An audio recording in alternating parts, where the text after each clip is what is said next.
Welcome, everybody, to this week's Rising Tide Foundation lecture, where we're very happy to have on board once again Fox Green, editor-in-chief of Space Commune, who does amazing research. I think most people here have probably had the chance to watch at least one of Fox's previous classes. Otherwise, that website, Space Commune, has breakthrough documentaries, high-value content, wonderful research. Really, I'm always blown away. So I've got my notebook out. For those who want to pose a question to Fox, like usual, we'll open up for some dialogue once the main formal presentation is all done. And go to the description box under this video, and that's where you're going to find all of the links to Fox's Substack, the Space Commune material, and other things. Description box under this video. So without further ado, Fox, it's all yours, man. Thank you for doing this. All right. Excellent. Okay, so let's start a screen share here. Share my window, and I'm going to do sound and optimize for video because we're going to do lots of videos in this presentation. All right, so everything's good. You guys can see the presentation? Yep. All right. So this is a presentation called Breaking America, How Bioregionalism Seeks to Dismantle the Nation State. Kirkpatrick Sale's Malthusian War on Industry, Progress, and the Modern Nation State. So that's the exact same title of an essay that I just put out. This presentation is going to be based on that essay. If you want to review anything we've talked about here, I'm very excited to give this presentation because as I was researching this piece, I came across so many ancillary items that I wanted to pack into this article, which I didn't. You can't always pack everything in. So this is a great opportunity to show everyone all the extra stuff that I found, and a lot of extra video content as well, because I love multimedia and sharing ideas. So let's get started. Just a short introduction of what I'll be talking about today. So I'll be talking about this ideological movement that is threatening the American nation state. It is called bioregionalism, and it is fundamentally anti-American. It infiltrates culture, policy, and economics, and it is supported by a misanthropic billionaire class. So that's kind of a high-level overview of what we'll be talking about today. And of course, we'll be framing this all out with a man named Kirkpatrick Sale. Now, most people probably have not heard of Kirkpatrick Sale, or if you have, it might be because you've been interested in some of the ideas that he's put out there. He's been a pretty prolific writer. He's been somebody kind of credited with a lot of ideas, right? So Kirkpatrick Sale, he's still alive today. He's getting pretty old at this point. He was born in 1937, so he is not a boomer. He was born before the boomer generation, but he was very influential on it. He was an influential figure within the New Left movement. He was considered or is considered a leftist. He got his start writing for leftist publications. And one of his big breakthrough pieces was a book, which I'll review in a second. I'll review his book. So he's also known as a secessionist. He founded the Middlebury Institute, which is an institution that revolves around secession within the United States. He revived Luddism, so he's famous for reviving the idea of Luddism. He's a famous neo-Luddite. So he's against industrialization. He smashed a computer on stage in 1995 to promote a book of his, which again, I'll go over all of his books. And he's also a very strong advocate for decentralization and bioregionalism. So he's pretty big figure, ideological figure within many different movements here. I tried to find footage of him smashing the computer, but I couldn't, unfortunately. But every time I tried looking this up, I found lots of references, and it made me think of lots of references, which is interesting. This sort of cultural moment beginning in kind of the late 80s, early 90s, where you see in pop culture lots of people smashing office furniture, right? Office machines. Um, this supposedly this first viral video, which thanks to an employee at CERN, called Bad Day, of a guy smashing his computer. And then obviously the Office Space uh, movie, which has a famous scene where these guys go out. It's about how stupid office life is, and people, these guys go out into a field and famously like smash a computer to bits. Um, Kind of a famous cultural moment. And then, of course, there is the famous Super Bowl ad that came out in 1984, directed by Ridley Scott, for Apple Computer, right? This idea that to be against 1984, you have to smash the machine. Um, you could see so much of this idea underpinning what people fear today, right? And 1984 goes all the way back to who wrote. I can't remember the author who wrote. I'm sure Matt can jump in and tell me. But this idea that Orwell. it was Orwell, right? Um, so this idea that we're descending into this postmodern world where everyone's being absorbed by the Borg, this one world government, and that we have to fight against this.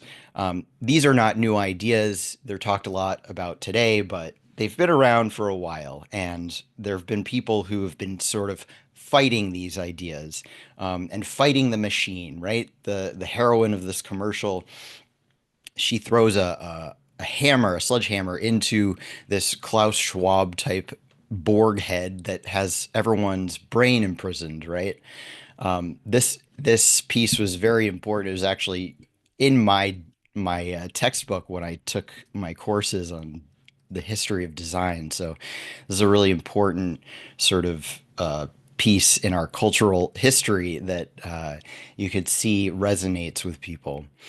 So Kirkpatrick Sale, he's an important figure in all these kind of cultural touch points of the last, since the baby boomer time, right? Since he came of age.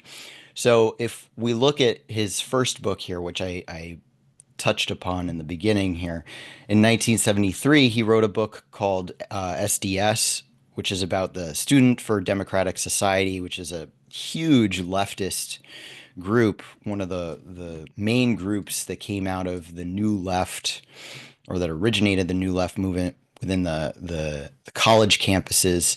That kind of began as a anti-war protest, right, from the Vietnam War, but then that turned into what we see today with sort of cultural Marxism, wokeness, and environmentalism.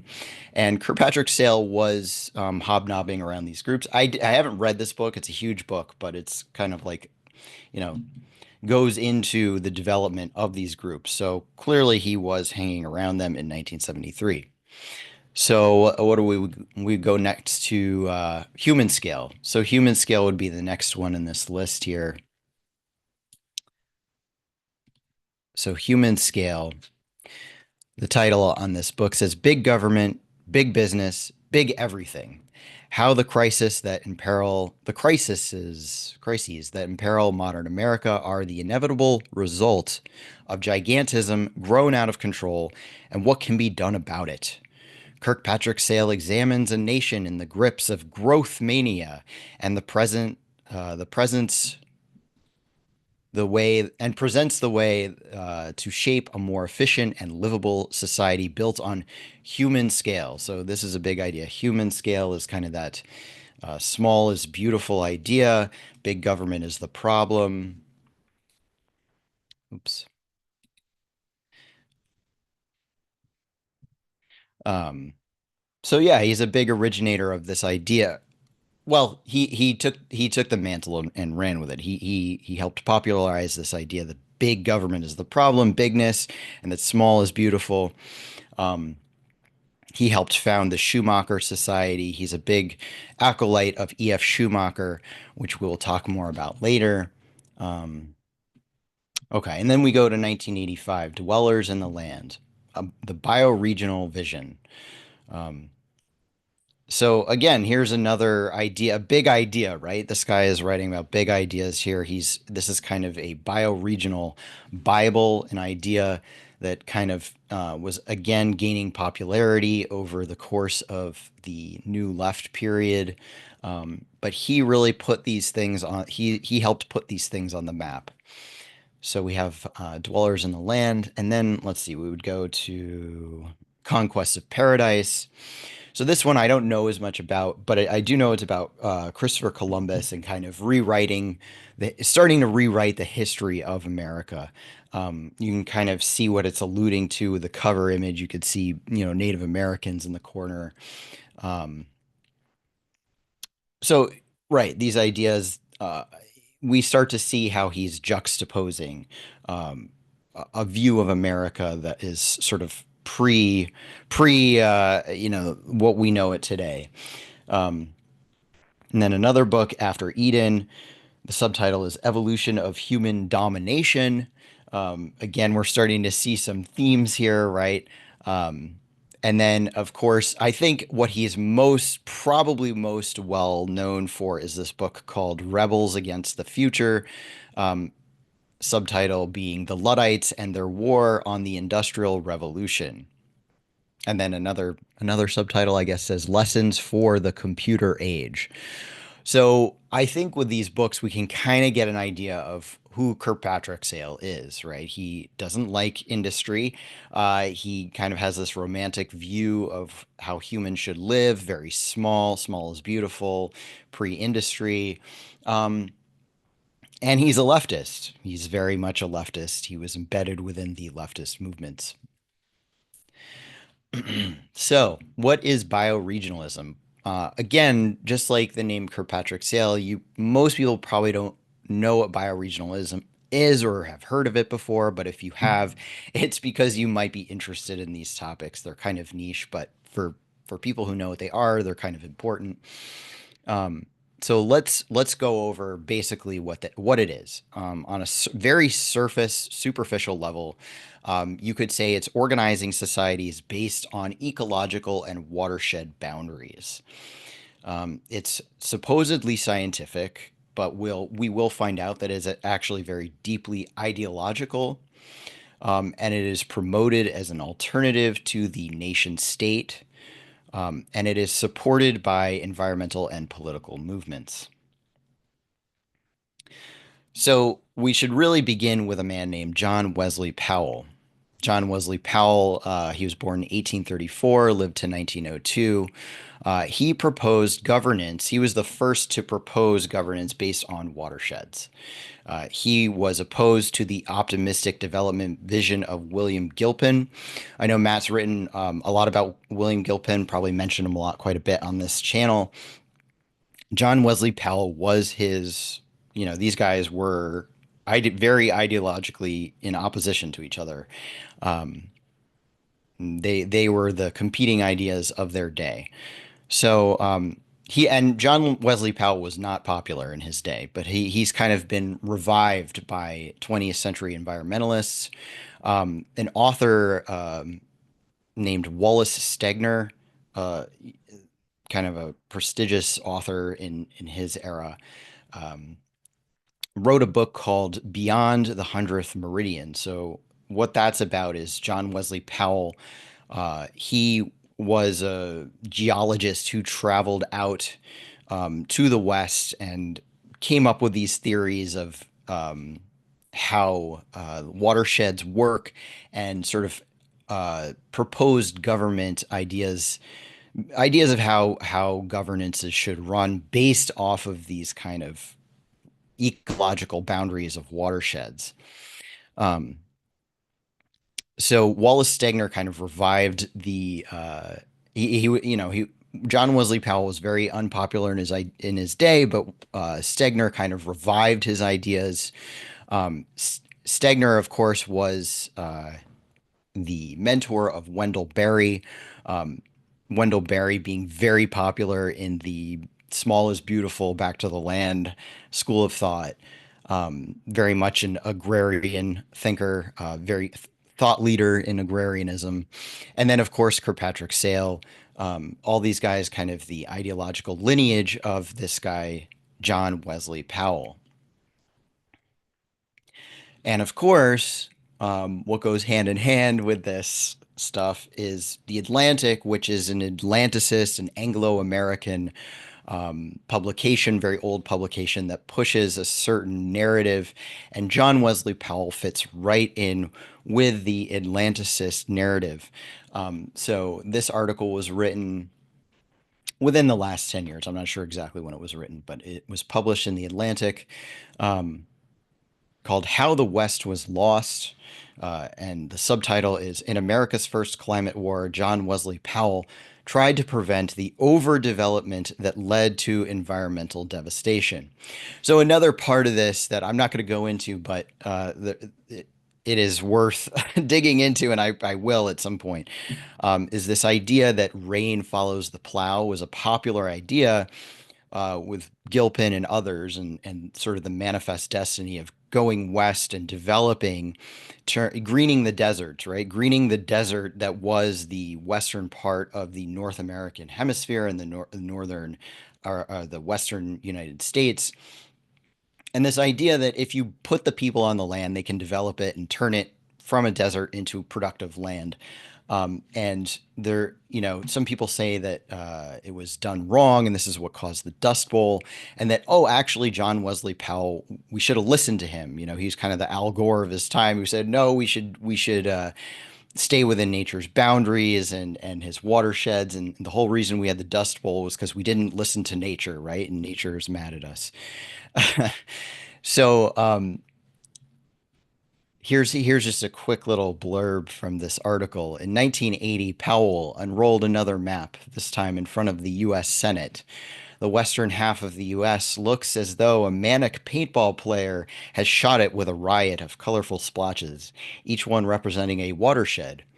He explained the importance of keeping water within watersheds, tying water legally to the land it flowed within, creating independent communities within watersheds, limiting federal involvement in local decisions about water usage, and creating mechanisms for monitoring meteorological and ecological developments. So this is a pretty good summary. You can already kind of see a balkanized United States before it even was developed. Um, all this underpinning the idea that we need to stay within ecological limits, and that is what should dictate our way of generating society and government, and how we should run things, right? So Gilpin, and I didn't give a lot of time to him in my article, but I want to expand on Gilpin in this presentation because I know Matt is a fan, and Matt and Cynthia are fans, and his writing is actually quite wonderful if you read it. There's some ideas that may kind of be hard for people to get past because he writes in kind of racial terms that were just the way people talked those days. But if you actually read his writing, you'll see that he had some really wonderful ideas. So I can read this, or if Matt, I'll give you the opportunity. If you want to read Gilpin's words here, you're welcome to. Yeah, I want to read Gilpin's words. That's great. Okay, Thank go you. ahead. All Yeah. right. The Cosmopolitan Railway is the cordon which is to bind the nations of the earth together as peaceful members of one family, in which the labors of each will be for the benefit of all, as by it only, with the electric wires which will accompany it, can the rapid, certain, and continuous communion of the partakers of our present civilization be possible, or the realization of the highest hopes of the philosophers and philanthropists be attained.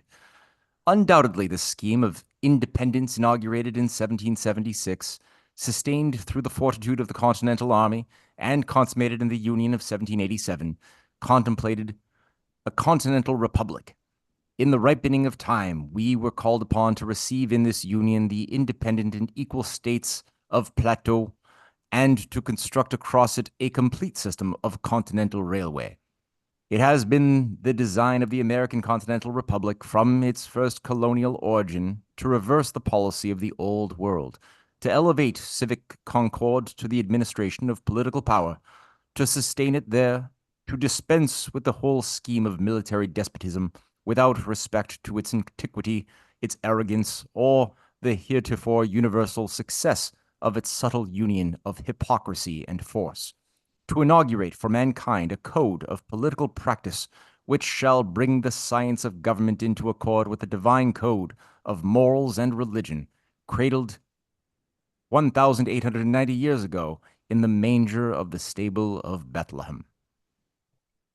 So we can already see the difference between Gilpin and Powell, right? Is this idea that, and this is like the real idea of manifest destiny, and people say it's this racist idea of conquering other people. No, is this idea of spreading these new ideas, the best of Western culture, which is represented in the founding of the American Republic, of ideas of bringing, good things to mankind and developing the world in a way that is in line with the real Christian ideal, right? He references the stable in Bethlehem.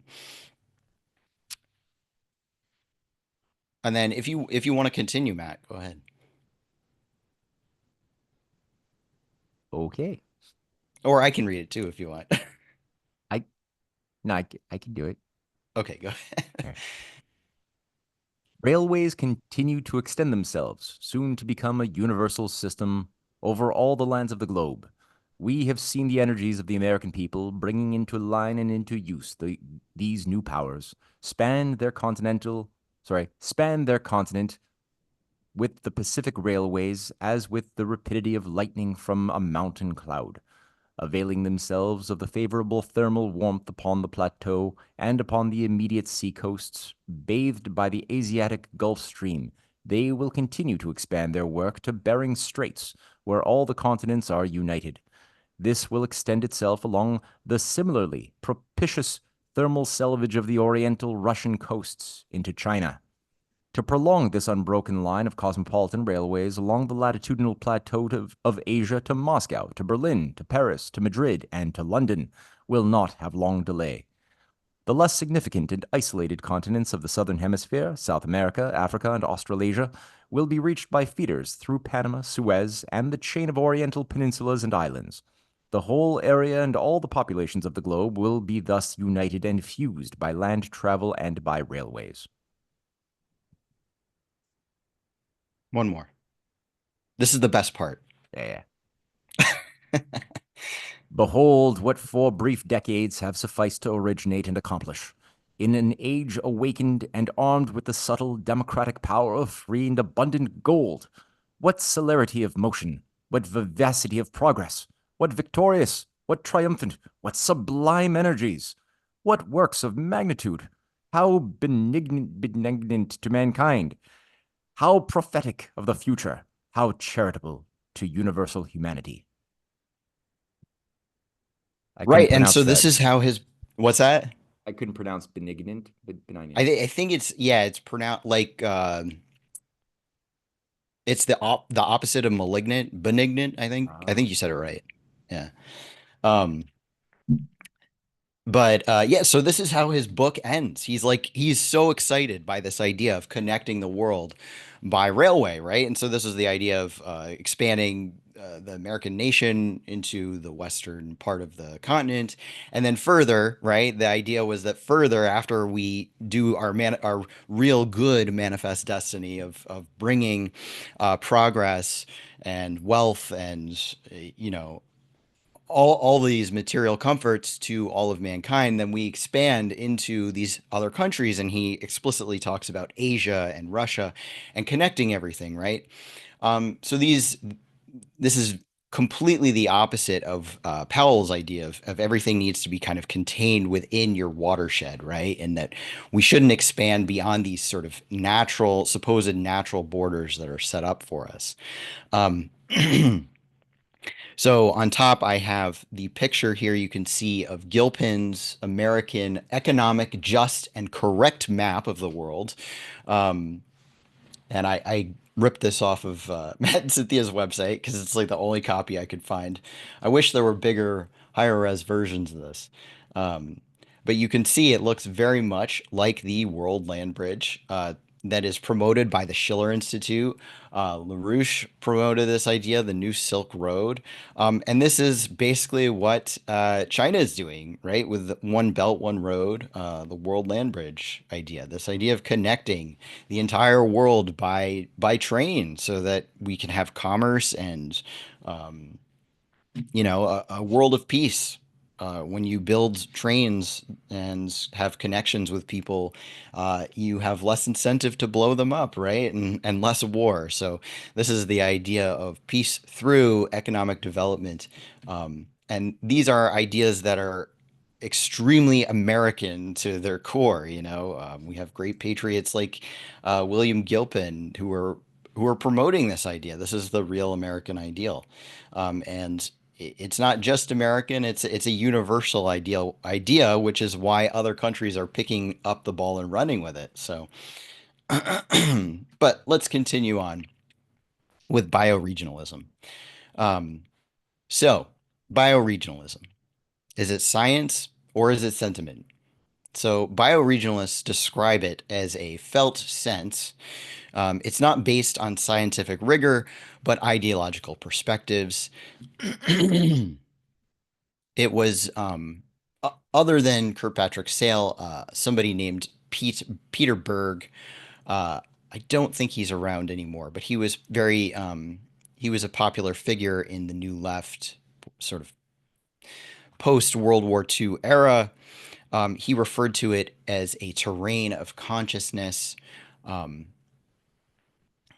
and it moves from a geographical to political subversion. So here we can see Peter Berg on the right-hand side sticking his tongue out, doing um, some weird performance. This is rehabilitory theater, a legacy of inspiring bioregionalism through storytelling. Excuse me. So, um, here's a little video clip that I'm going to play for you. And just to introduce it a tiny bit, this is a very, very short clip that kind of hits home the point. We have here, this is Nate Hagen's podcast. If you watched my last RTF lecture, you might be slightly familiar with Nate Hagen's. He's kind of an up and coming figure in this ecological world. He used to be a Wall Street guy, but now he's a Malthusian. His organization is, I think it's fiduciarily supported by Paul Ehrlich, and not good stuff. And then on the bottom left, we have a woman named Samantha Power. Not the there's another famous woman named Samantha Power, but she's a different one. And then we're going to be hearing from the woman on the top right, and then on the bottom right, we have a guy named Christian Wall. These are all bioregionalists. This is a roundtable discussion that he had with these people just a few months ago called Bioregioning 101. So these are kind of like the top level experts. So here we Bioregions are defined by geology and geography, but it's really a felt sense. This is not a scientific process, I have to say, defining your bioregion. It's very much a felt sense of, do you feel at home? So we can already, these are like top level people promoting bioregionalism, scientists, scientific people in their own, I guess, considered in their own right. But they say, okay, it's not even really about the geology. They'll say it outright. It is this idea, a feeling of home. So already we're kind of stepping away from this sort of believe science, oh, it's a strict geographical boundaries. It's sort of a felt sense. Like, do you feel at home when you're there? That maybe that's your bioregion, right? Bioregions are We don't defined have to hear this by again. So, as I mentioned, this woman, Samantha Power, I'll be referencing her article quite a bit. She writes an article in her Medium blog, and this is also a few months old. It's called From Nation State From nation states to nature states, she started a program called the BioFi Project, which is short for Bioregional Financing Facilities, which is her book. She claims that the United States, is a story that is losing power. She implies a return to a pre-revolutionary America. So she writes in her book, excuse me, America is a story, and one that is rapidly losing its power. A more beautiful, and I would argue more true, from a scientific and anthropological perspective, story is gaining traction in its place. This is a story about a diverse tapestry of nature states nested within the lands we have identified for nearly 250 years, which is a very interesting number considering the 250th anniversary coming up next year, now as a nation state.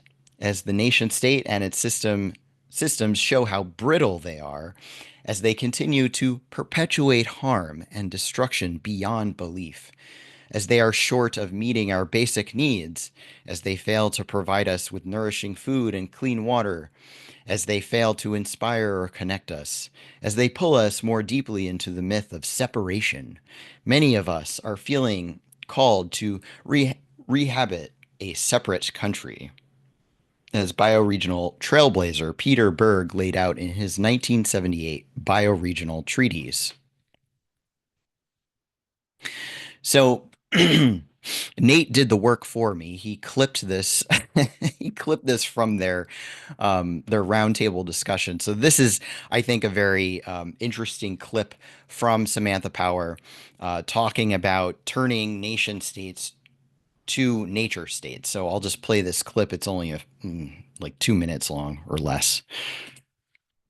There's a real hopelessness around what can be accomplished at the nation state level. The recent election in the United States is going to create incredible suffering in our country, but it's also an opportunity to think about how we create governance structures and economic structures that are aligned with more agency and responsibility and sovereignty and well-being, and with the flows of life. Before the United States existed, there was a tapestry of native nations across this country. And I feel like now is the moment where we can recreate nature states and we can rebuild native nations in a much more place-based, decentralized, ecologically informed way.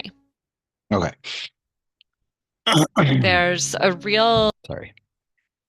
So she touches on a lot of ideas there, which we're going to go into more detail. But what's important, I think, is to go back to our friend Kirkpatrick Sale and really understand where he's coming from. So a book, it's a very short book that I read in like one afternoon. He writes this book, but it's not promoted as much because it's pretty bad, and you'll see why. So he has this book called Emancipation Hell: The Tragedy Wrought by Lincoln's Emancipation Proclamation, which he wrote in 2012. And it denigrates Abraham Lincoln and the Union. It claims that Southern secessionists were victims, and it frames the Civil War as a war against decentralization. So this book, he actually like narrated this book. I bought a copy of it, and so I'm going to have Kirkpatrick Sale himself read these excerpts from his book, and we will talk about them. This first clip is about the ignorance of the founding principles of our nation. So here we go. He began his distortion of history by declaring that a new nation had been created in 1776.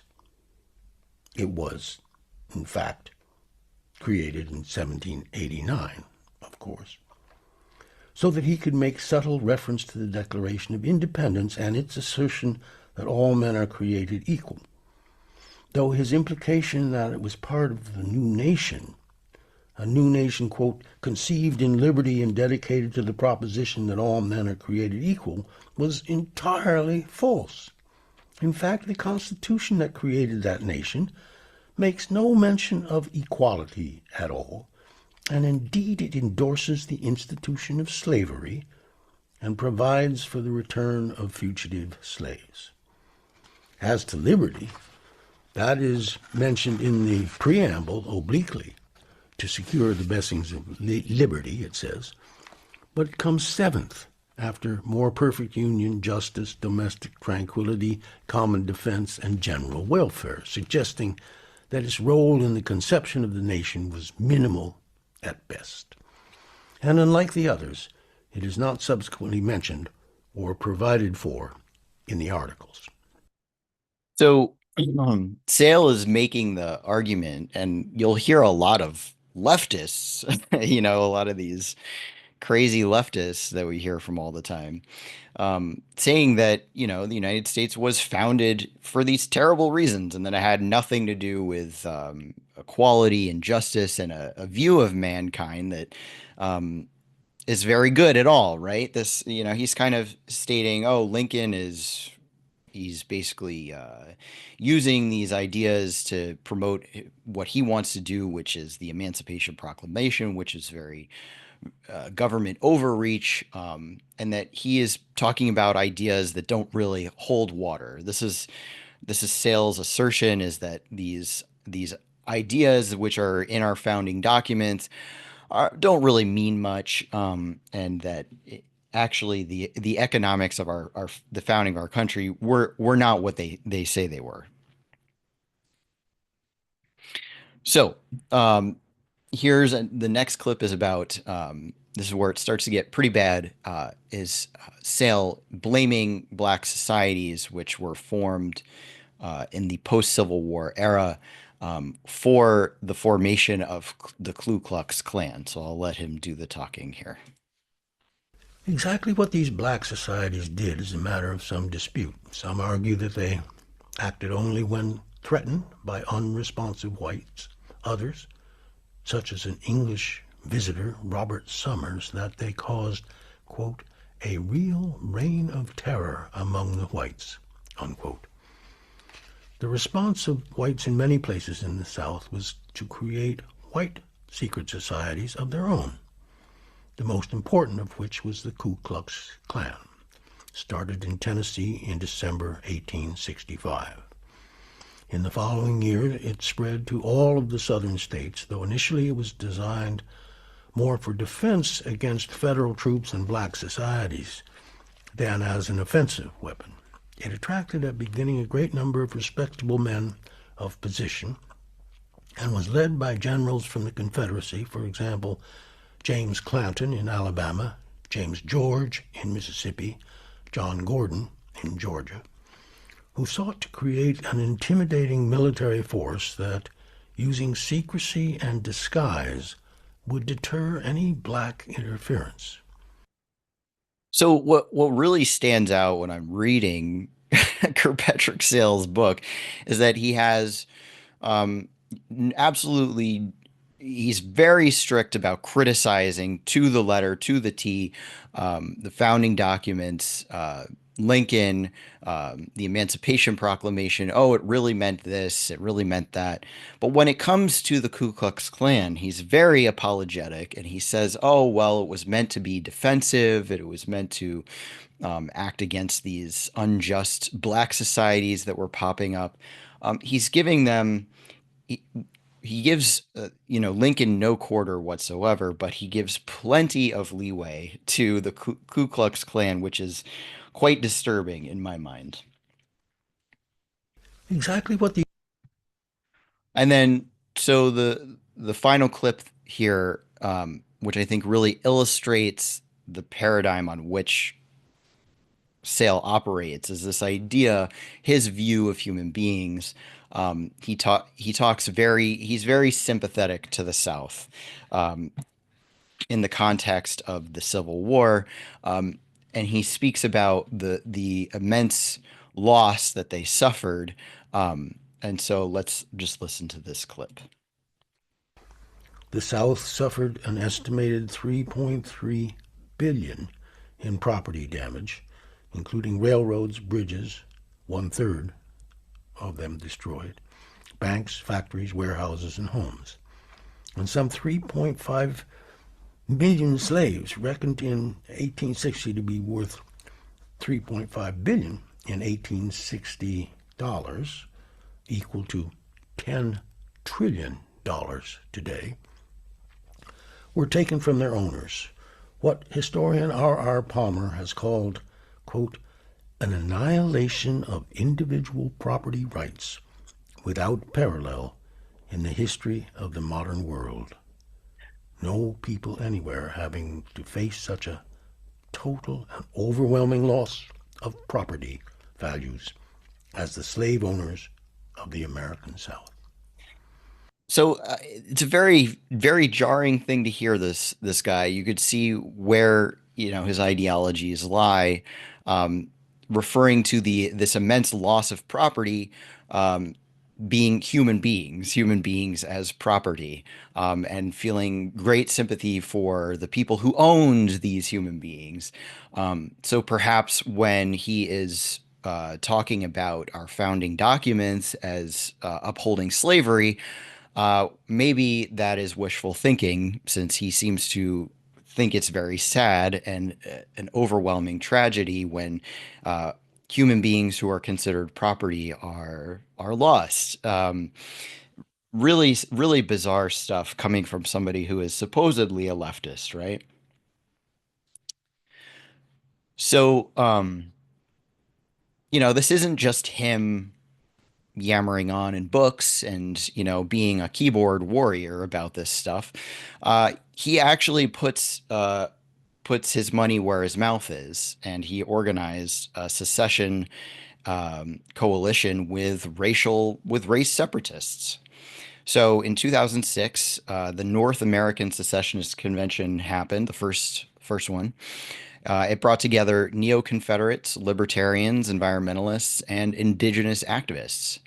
The common thread throughout these groups, decentralization as the solution to all problems. And something that brought them all together was that they rejected the American empire. So here's a short excerpt from my article, which I think illustrates the point. There's a couple of quotes I quote in my article. So from reporting on the convention, somebody says, a diverse lot indeed, but as Ian Baldwin, Vermont Commons publisher, told the meeting, it isn't a left and right thing. The point is we are decentralists, all of us, and we're up against a monster. The American system cares nothing for people, said a representative of the League of the South. It provides no security for anyone. This comment should be read with great irony, considering the actual American system of protectionism growth via the expansion of capital-intensive forms of labor and international cooperation promoted by Alexander Hamilton, Henry Clay, and Abraham Lincoln was explicitly anti-empire. A more accurate point of unity to describe the coalition of secessionists might be to call them decentralists. The antidote to the American empire, according to these groups, was a heavy dose of small is beautiful ideology. For this group, the most effective way to resist the empire was to simply withdraw from it, chip away at its geographic foundation. Secession was seen as a way to restore the democracy and promote freedom through reducing the scale in both the senses of spatial scope and size of the government. And I think this is really important to talk about because I hear a lot of people, these ideas come up today. A lot of people who are opposed to how the role that the U.S. is playing on the world stage, especially, before Trump was in office. There have been some improvements since then, but a lot of people, and there's been a lot of bad things too. Let's be real. We're not the peacemaking country that we should be yet. Although it is good that Trump is trying to get us out of the Ukraine war. But a lot of people rightfully do not want to see America be this nation that is waging war against the rest of the world, and they see it as empire, and they're correct in seeing it that way. But these folks say that the way to dismantle this empire is to supposedly withdraw from it. So if you somehow secede from the United States, it ceases to be an empire, and that will solve everything. So this is the ideology that binds these groups together, and they're very correct in saying that it is not a left or right thing.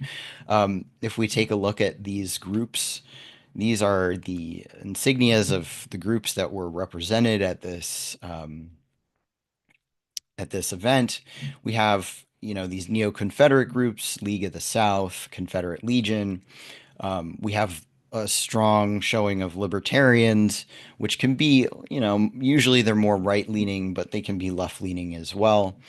This is the Free Hawaii movement, I believe it's called.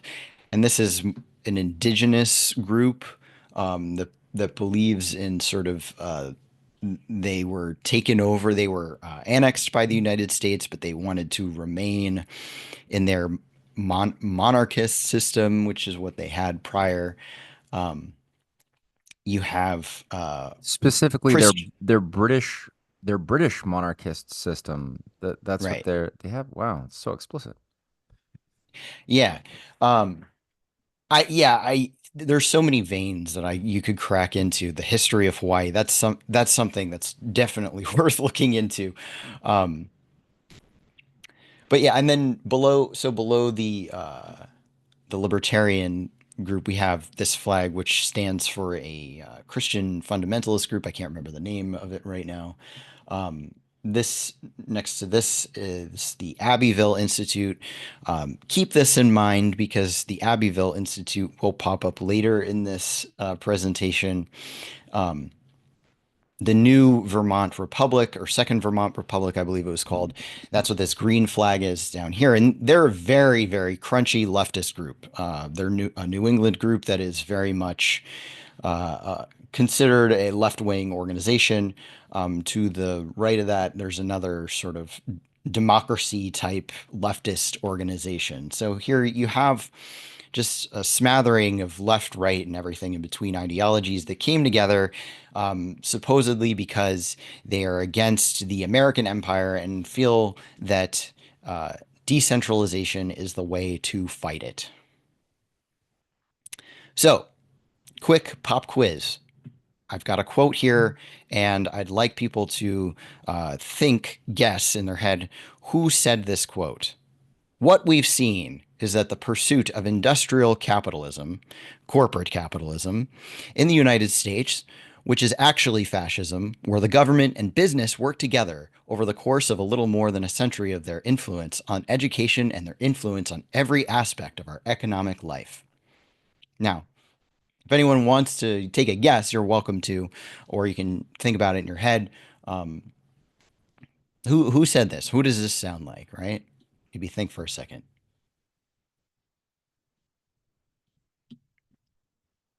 Well, here's who said it. This is Franklin Sanders. He was a League of the South board member and present at the secessionist event with Kirkpatrick Sale. One of the reasons that I am most strongly in favor of secession is to revive local economies. What we've seen is that the pursuit of industrial capitalism, and I use that term specifically, I mean corporate capitalism, what we have in the United States, which is actually fascism, where the government and business work together, over the course of a little more than a century, of their influence on education and their influence on every aspect of our economic So life. I guess you can guess that I put Karl Marx and Vladimir Lenin in here as a red herring, because it sounds like something a Marxist would say, right? It sounds like something a leftist would say. And I'm pretty sure you could find an example of a leftist saying something like this. that the United States is fascist, and hating on industrial capitalism. This is very much what leftists say. A funny irony that I'd like to point out is that both Karl Marx and Vladimir Lenin had no hatred towards the United States. Actually, I found them speaking reverently of the United States. They admired our revolution. But I'm not here to promote Marxism or Leninism or anything. But what I do want to point out is that a lot of people like this fella, Franklin Sanders, who is very much a right-wing person, can say things that sound very much like what a Marxist would say, very anti-American. So this idea, and I think what I'm trying to hit home is not that I'm pro-Marx or whatever, but that this idea of this left-right dichotomy and pro-Marxist, anti-Marxist is really kind of a red herring. That these issues penetrate much deeper than socialism or capitalism, as he's talking about here. He's kind of hating on industrial capitalism. These ideas pierce much deeper than that, and as I referenced in the last passage, that the American system is actually older than the idea of capitalism or socialism, and that's really what we're talking about. Is it's an anti-American idea, whether you want to call it capitalist, socialist, Marxist, or whatever. Where the real enemy is not left-right. It is America versus the true American idea versus these people who are trying to subvert it and turn America into something that it's not, which, it started out as a very anti-imperial experiment, but these folks would like to frame it as the empire itself. So, what is this really about, right? To get past this like left-right dichotomy, we need to actually look at the ideas that are underpinning, that move past ideas of how our economy should work, whether it's private, public, or a combination of that. So we should explore Kirkpatrick Sale's fundamental beliefs, which are that there are too many people and that prosperity is a problem, and that he thinks Western civilization is a problem, is inherently destructive. The idea of manifest destiny being kind of the Western idea of prosperity and growth and interconnectedness, and that he advocates for human population reduction to let other species blossom. So we'll watch this really very interesting clip. This is an interview with a guy named Harold Channer. This is from, I believe, 1996. It'll say in the video. You can see this whole interview in its entirety on YouTube. If you look it up, Harold Channer, Kirkpatrick Sale, it's very easy to find. But I mashed it up. I clipped a few sections together to sort of hit home what Kirkpatrick Sale sees as the problem, right?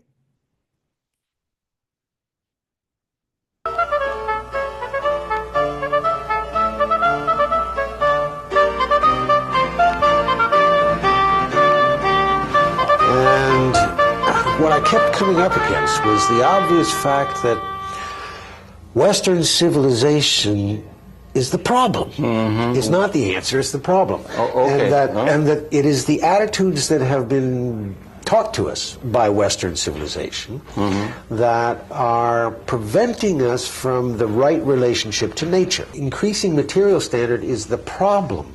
Oh, okay, go ahead. And moreover, the idea of justice is so confusing as also to be a problem. All right.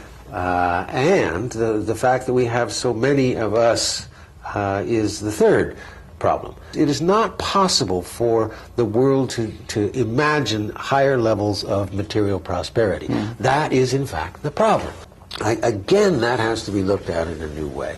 There is no question that one of the achievements of this industrial society has been to increase longevity and to make people healthier while they are staying older. Double. The effect of this, however, ecologically is disastrous. Well, the best ecological thing would be for just doing the human species. You know? We could find, it seems to me, an imaginable limit of the human species at which we were no longer destroying the world, but contributing to the world and helping the texture, the rich texture of nature. I think that population would be quite small. What do you think it would be? There was a review in the New York Times this weekend about how many the Earth can carry. What do you think it would be? Well, there's a book that is trying to examine this question, and we're 5.7 billion now, I think. Examining it only from the point of view of the human being. Yes. What about all the other creatures? The point is to understand, and this is what a bioregional, this is what a sense of our intimacy with nature would teach us, that all of the other species are equally full of the right and the need to blossom on the earth. Yeah. We have no right to prevent them from doing that. If we understand that, we get to a population which is probably on the order of 1 billion, I would suggest, and not much more than that. No, I think we're going to get to that. So a lot there to wrestle with.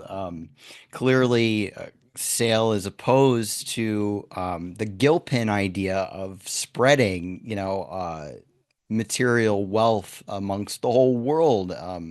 The true Western ideologies that embrace this material growth, right? He says that is Western civilization is the problem, and that is fundamentally what the United States is based off of, is the best of Western civilization and spreading of material wealth and prosperity, which he sees directly as the problem.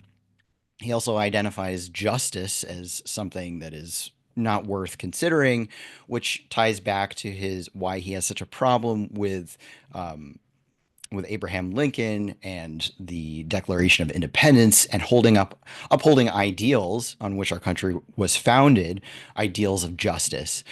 These things don't jive with Kirkpatrick Sale, who believes that there are too many people on the planet, that we need to reduce our population by billions, and that we are taking up space in which other species need to blossom, and that they have equal standing to do so, and that we're no better than an ant or a dog or a tree or a rock, right? So we can really see him lay it all out there. Sorry. So this calls back to the first presentation I gave on RTF about a year or so ago, which, we can see the roots of this ideology, bioregionalism as a cultural subversion, which seeks to replace Christian ideals with pagan monism. Claims that Western thought promotes human supremacy. It's anti-Christian and anti-human, anti-humanist. And this idea that we are nature defending itself. So these ideas can be traced back to people like Ernst Haeckel, Charles Darwin. Ernst Haeckel specifically did the presentation on, and he was a big supporter of Darwinist eugenics. He was a biologist himself. He also did lots of drawings of sea creatures, things like that. But he was really into promoting the idea of a pagan monism to replace Christianity, especially amongst sort of the upper crust folks who were becoming more well educated in science. So we can almost trace the believe science liberalism back to this guy, Ernst Haeckel. And then, of course, we have John Cobb, who was I'll say was, because he did pass away in December, I believe. He was the other sort of second part of my presentation, but he kind of continued this lineage of the monist thought, which kind of became more popular in the 20th century, the post-World War II era. A figure also, Pierre de I can never say his name. Pierre de Chardin. I totally botched it. But these folks were all about creating sort of a new religion, right? One that sort of mixed ecology with kind of a world religion that integrates all kinds of religions, and a revival of this idea of monism and paganism, and that we are all one, that human beings are no better than any other creature on the planet. And so I do want to dive deeper into that. But as I was working on this project, so some newsworthy things popped up, and immediately my alarm bells went off, and I said, "That's that's what we're talking about here." I don't know if people saw this clip of J.D. Vance talking in context to being against illegal immigration. He said that he invoked this idea that there is a Christian concept that you love your family, then you love your neighbor, then you love your community, then you love your fellow citizens, and then after that, you prioritize the rest of the world. And so this idea that conservatives love to talk about as kind of a dunk on liberals. And it is kind of dunking on this idea of we are all one and that animals have equal standing with human beings. But I think it's a distortion that is actually very much in the bioregionalist eugenic school of thought, because this isn't Christian either, and it's a misinterpretation of what real Christianity is, which is loving thy neighbor and loving all of humanity. And that doesn't mean that you prioritize everybody equally, and that you don't feed your child to go save starving children in Africa. It does not mean that. This is a distortion, right? The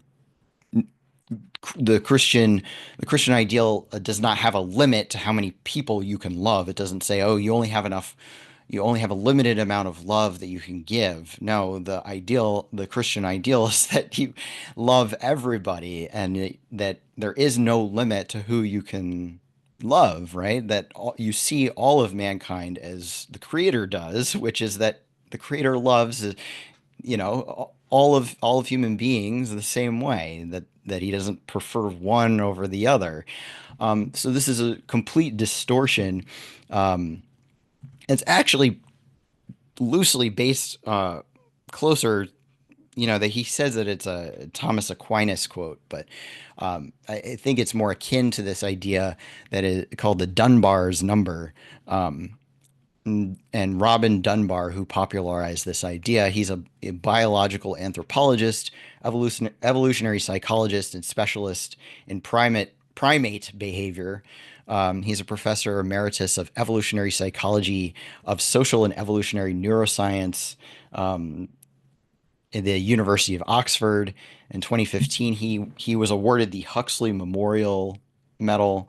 So, we can see where this is actually much closer to this idea that, oh, you can only maintain about 150 meaningful relationships in your life, right? That you can't actually care about people on the other side of the world, which is totally contradictory, once again, to this Gilpin idea of like, no, we should, or the real manifest destiny idea of, no, we should develop the whole country because we are one nation, we are one planet, right? Under God, right? And that we should have an interconnected world, and we are an interconnected world, and we should love others as we love ourselves.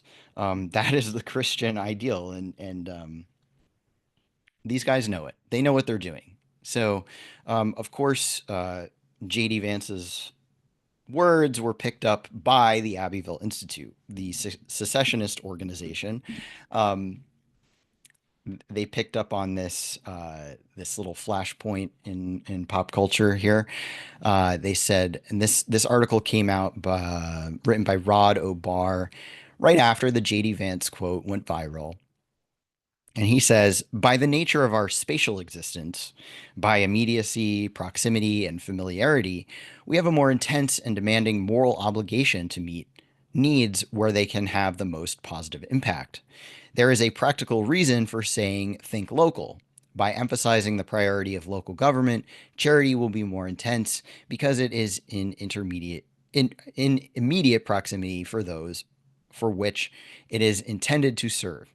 It does not have to feel forced and comes more from the heart instead of distant government programs. Certainly, J.D. Vance is right to point out that the America First theme has roots in the Christian tradition, a tradition upon which our country is founded. And though this political theme has nationalist focus, it can be an important first step in pointing out that there is nothing immoral or unethical about thinking local and prioritizing the circles that are closer to the center. This is a very important priority in the ordering of our compassion and charity. Now, what they're doing here is they're conflating material reality with the ideal mind that can surpass material reality, which is what makes us human and what separates us from animals. And they're saying, well, we can only have compassion for those who are materially around us because they're the only thing we can do anything about, right? That we're limited to what's around us, and that is absolutely not true. You're not limited whatsoever by what your mind can do and how you feel and how you act. You can act in a way that is in coherence with the world and what is best for the world, right? The local does not exclude the global or the universal truth. Quite the opposite, actually. These things are in harmony when they are correct, when they are done the right way as they're intended. But yes, physically, you can probably only materially take care of people that are directly around you. If you are a regular person, if you're somebody who is in charge of representing peoples of nations on a global stage, then actually you should have compassion for other people, and that should extend to the people that you're representing as well, right? Everyone should have this sort of moral quality about them. So this idea that we can only care about people around us is really a materialist idea that they're transmuting into the realm that is beyond the material, which is absolutely backwards. So back to the crazy leftists. I've done enough dunking on the right wingers, so let's go back to the leftists who are perhaps even more fun to dunk on. So here's Peter Kalmus. He's a climate scientist. You can see his little Extinction Rebellion badge on his doctor coat here. He's very authoritative with his coat. Here he is promoting this idea, which we'll explore a little bit deeper now, which is that we are nature defending itself. This monastic idea that we are not individuals, but we are just part of one living blob. And this is a very popular idea amongst leftists. Here you can see it juxtaposed against a Native American. This idea that Native Americans they are not defending nature, they are nature defending itself. So these ideas are written very explicitly about in these consulting firms. There's one that I find very useful to look at because they spell it out very clearly. One called, this is Culture Hack Labs is the name of this organization that wrote this white paper called Beyond Carbon Fixation, Pathways to Regenerative Futures, Narrative Analysis. So we can already kind of see the linguistic programming that happens within these organizations. They state in their white paper, root causes are also ideological, which is true. The ideologies that prompted the separation of humans from nature, for instance. This separation is stemming from the ancient European mythologies and Judeo-Christian ideologies, which places emphasis on human superiority, anthropocentrist. Reified in in the scientific revolution, Enlightenment, and neoclassical eras, when a particular rationalist strand of Western thought prevailed. Um, I won't read all these, but we do see Samantha Power once again making an appearance in this. Her quote says, "A story of separation, certainly, that we are all living in, where people feel separate from their neighbors, separate from people living on the other side of the world," which is funny. This is in direct contradiction to what we just heard from the right wingers. Separate from the earth, separate from the impacts of their consumption on the planet, separate from the kind of mystical, magical nature of life on this planet. They feel separate from our evolution and past, and separate from our descendants and the seven generations that are going to come after us. And then, of course, this person, the last quote, "Christianity, that is the root cause."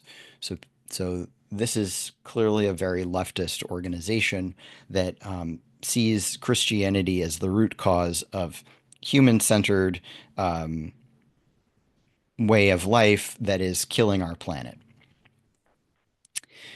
So paganism is a big idea in the bioregionalist group here. So revival of pre-Christian spirituality. We must embrace oneness. Kirkpatrick Sale's "Mother of All" speech, "We must make Gaia our whole life," which I'll read an excerpt from. And it's a direct opposition to the Judeo-Christian framework of the United States. So here is a short excerpt from a much longer lecture that Kirkpatrick Sale gave to the E.F. Schumacher Center for New Economics in 1983. You can read the whole thing on their website if you would like. It's called "The Mother of All, An Introduction to Bioregionalism." So, after all, there seems to be no doubt about it. The Earth, the biosphere, is alive, a living creature, one and visible, containing within itself all living creatures. Like any living entity, it can be stressed or injured or diseased, as it surely is now. But it will, of that we can be sure, one day, one way or another, it will resettle itself, restore itself, with humankind or without. We must make the goddess Gaia part of, no, I want to say the whole of our lives, even though that may be a change in consciousness as profound and as wrenching as that which accompanied the origination of agriculture some 10,000 years ago. So he says it right there. He is a Gaia worshiper. He thinks that we need to worship the goddess Gaia and make it our whole lives. And that we need a change in consciousness to a pre-agriculture society. He wants to go back to being hunters and gatherers. That's what he's saying here. A lot of these guys, when you get down to brass tacks, they say that the advent of agriculture was really the beginning of the downfall of human society, which is ironic because it was what enabled human society to blossom. So clearly these people are misanthropes. They hate humans because that's what creates our societies. So back to Samantha. She says, "We can take steps today and every day to create and resurrect economies and governance systems that support the thriving of all people, all water, all soil, and all life. We can establish living systems principles and place-based indigenous wisdom as foundational elements for the new systems we build. We can center our commitment to shifting power imbalances and supporting the decentralization of governance so that it better reflects to collective intelligence of a place, inclusive of human and more than human intelligence." So we see all the ideas that we've discussed clearly baked into how Samantha Power rationalizes her world and why she promotes her ideas. What does she mean when she says more than human intelligence? What does that mean? So these are ideas that tie back to the theologists of this eco-theological idea, right?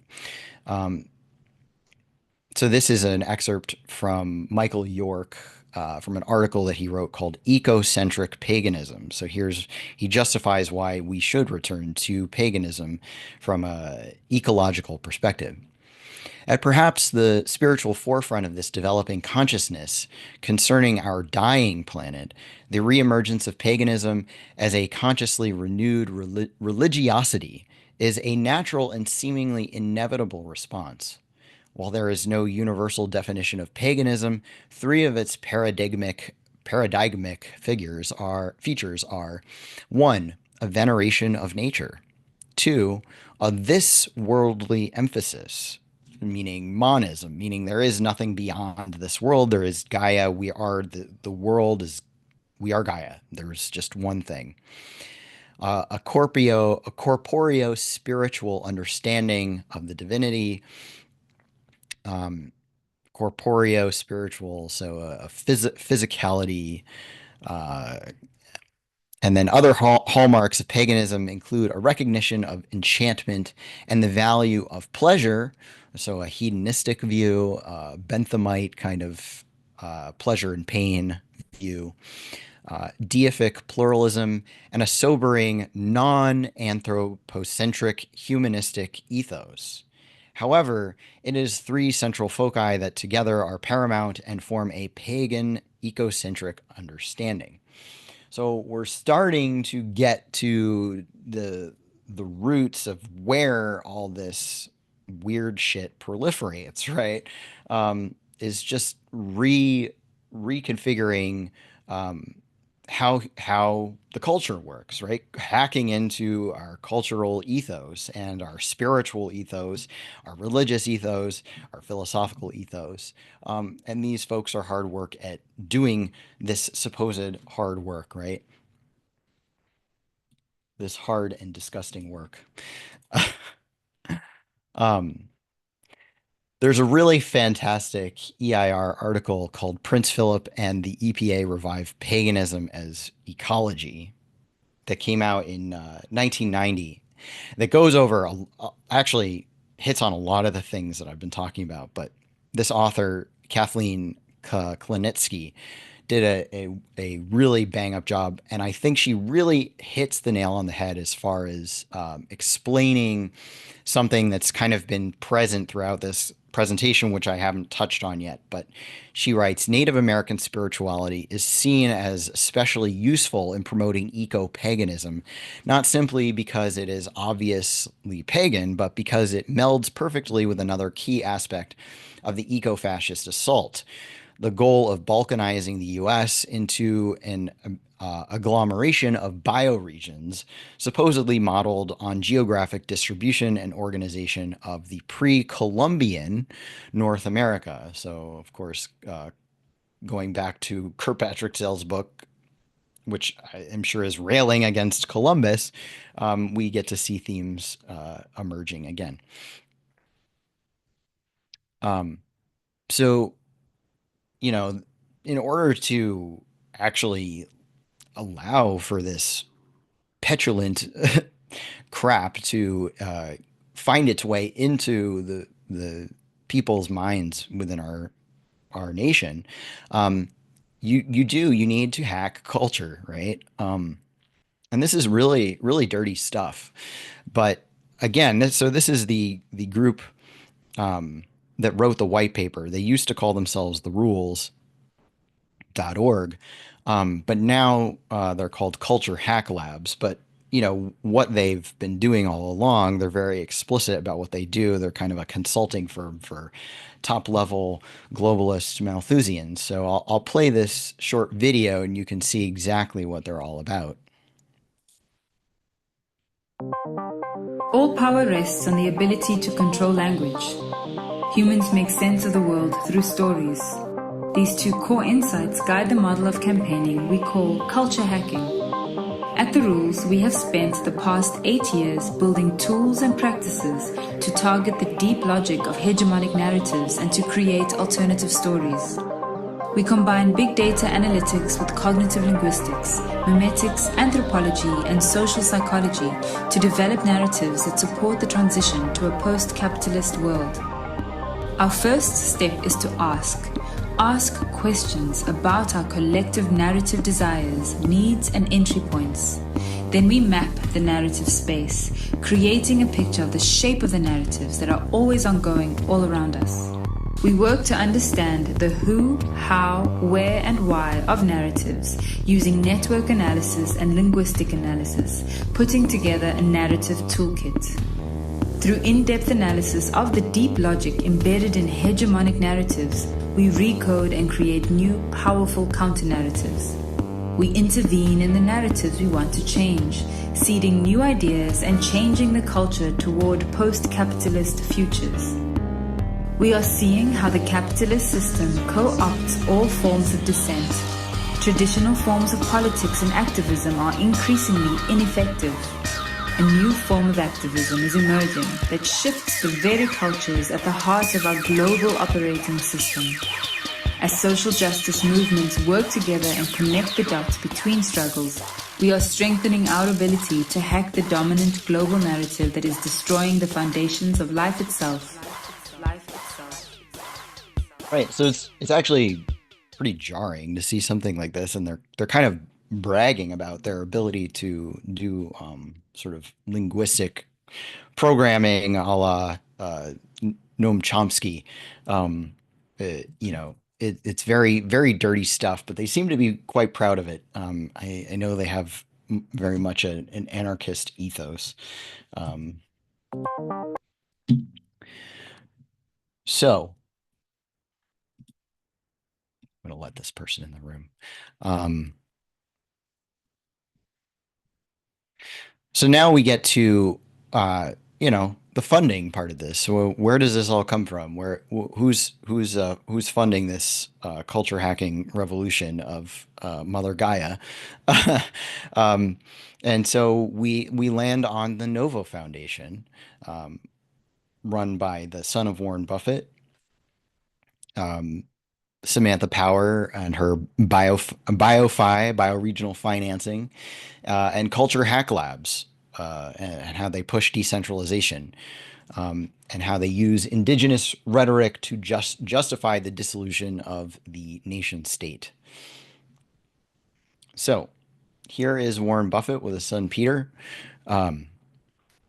So Peter is quoted saying, "The country is not going to last, but bioregions will."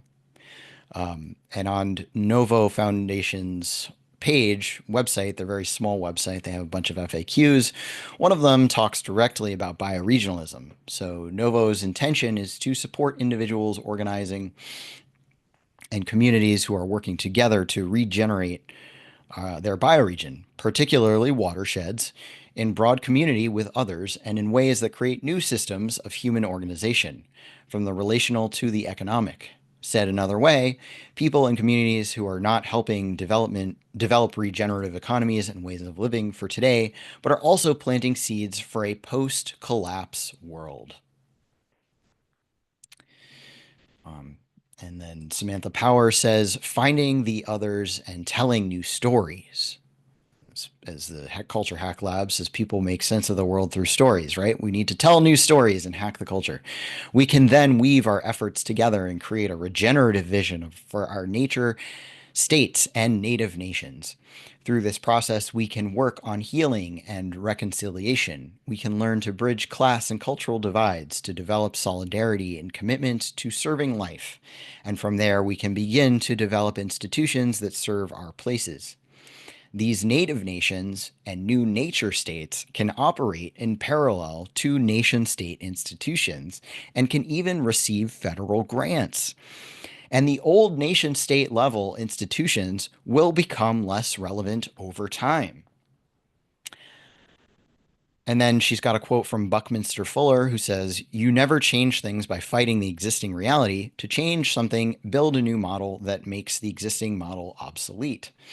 So she lays it all right out there for us, is that what they're going to do is fund native state or nature states and sort of make the nation state irrelevant over time. Samantha Power is a former employee of the World Bank. She's a very well-connected person, obviously. She's got massive support from the Buckminster Fuller Institute, which is connected to the Bateson Foundation. Of course, Nova Foundation is a huge proponent of all this. Bioregional finance, right? So they're funding it. They're funding this bioregional revolution. This is not just a fun idea that they're talking about online. No, they're actually making it happen.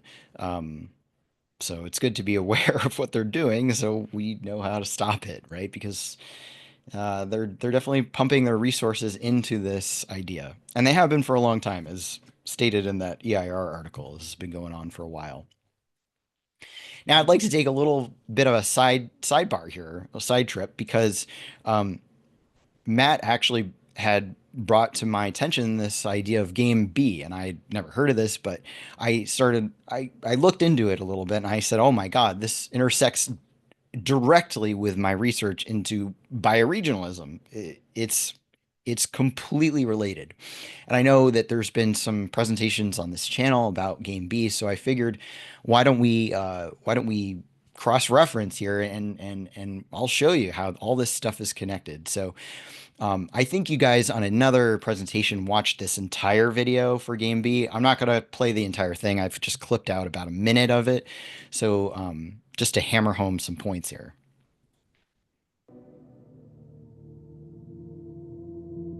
Whoa! Is this Game B?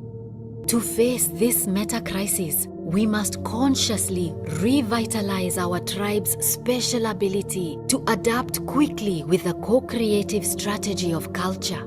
And we must do so in a bioregional mesh network across the globe. And for this, we will need open and decentralized access to our Game A technologies, along with a culture rejuvenated by wholeness. Like our nomadic ancestors, our economies become bioregional. This time, however, they are interconnected by a global mesh with the assistance of our technology. So these are all the themes coming together, right? The decentralization, nomadic cultures, an idea of oneness, reconnecting and taking our technology from game A and transmuting it to game B. And of course, bioregionalism being the major underpinning way to enact game B. And so, you know, doing some more research into Game B, I looked at their Wikipedia page, or their wiki, their Game B wiki, and I was like, okay, well, what are the people and projects around this Game B thing? And I came across Doomer Optimism.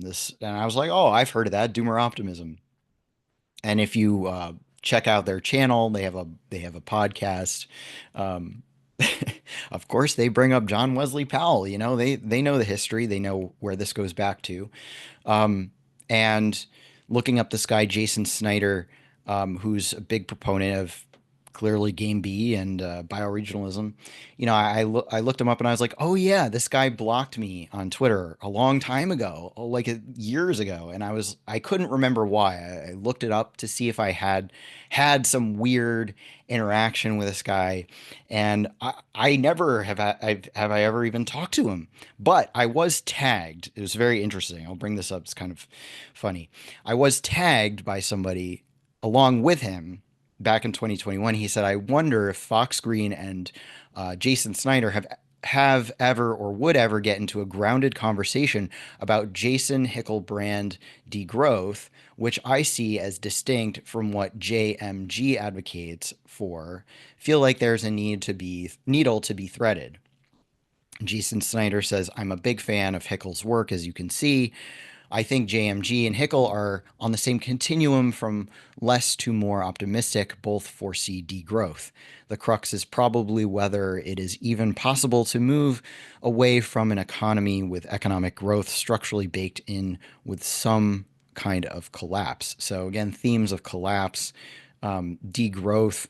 Jason Hickel, if you're not aware of him, not to be confused with Jackson Hinkle, but Jason Hickel, is an anthropologist, writer, South African guy, or I think he was born in Eswatini, but basically a British guy. um, Works for the London School of Economics, and he is like the biggest superstar of the degrowth movement. He's probably the most well-known person of the degrowth movement, who also has me blocked on Twitter, although I did call him a Nazi, so I get why he blocked me. But they're also referencing a guy named John Michael Greer, who is an American writer and druid, who talks about ecological overshoot, pantheism, oil depletion. He's a peak oil guy. This is his profile picture from the British publication Unheard. And he also happens to be an initiate in the Freemasonry and the Hermetic Order of Golden Dawn, which is weird, crazy stuff. I'm telling you, these folks are, they are in some weird esoteric nastiness. So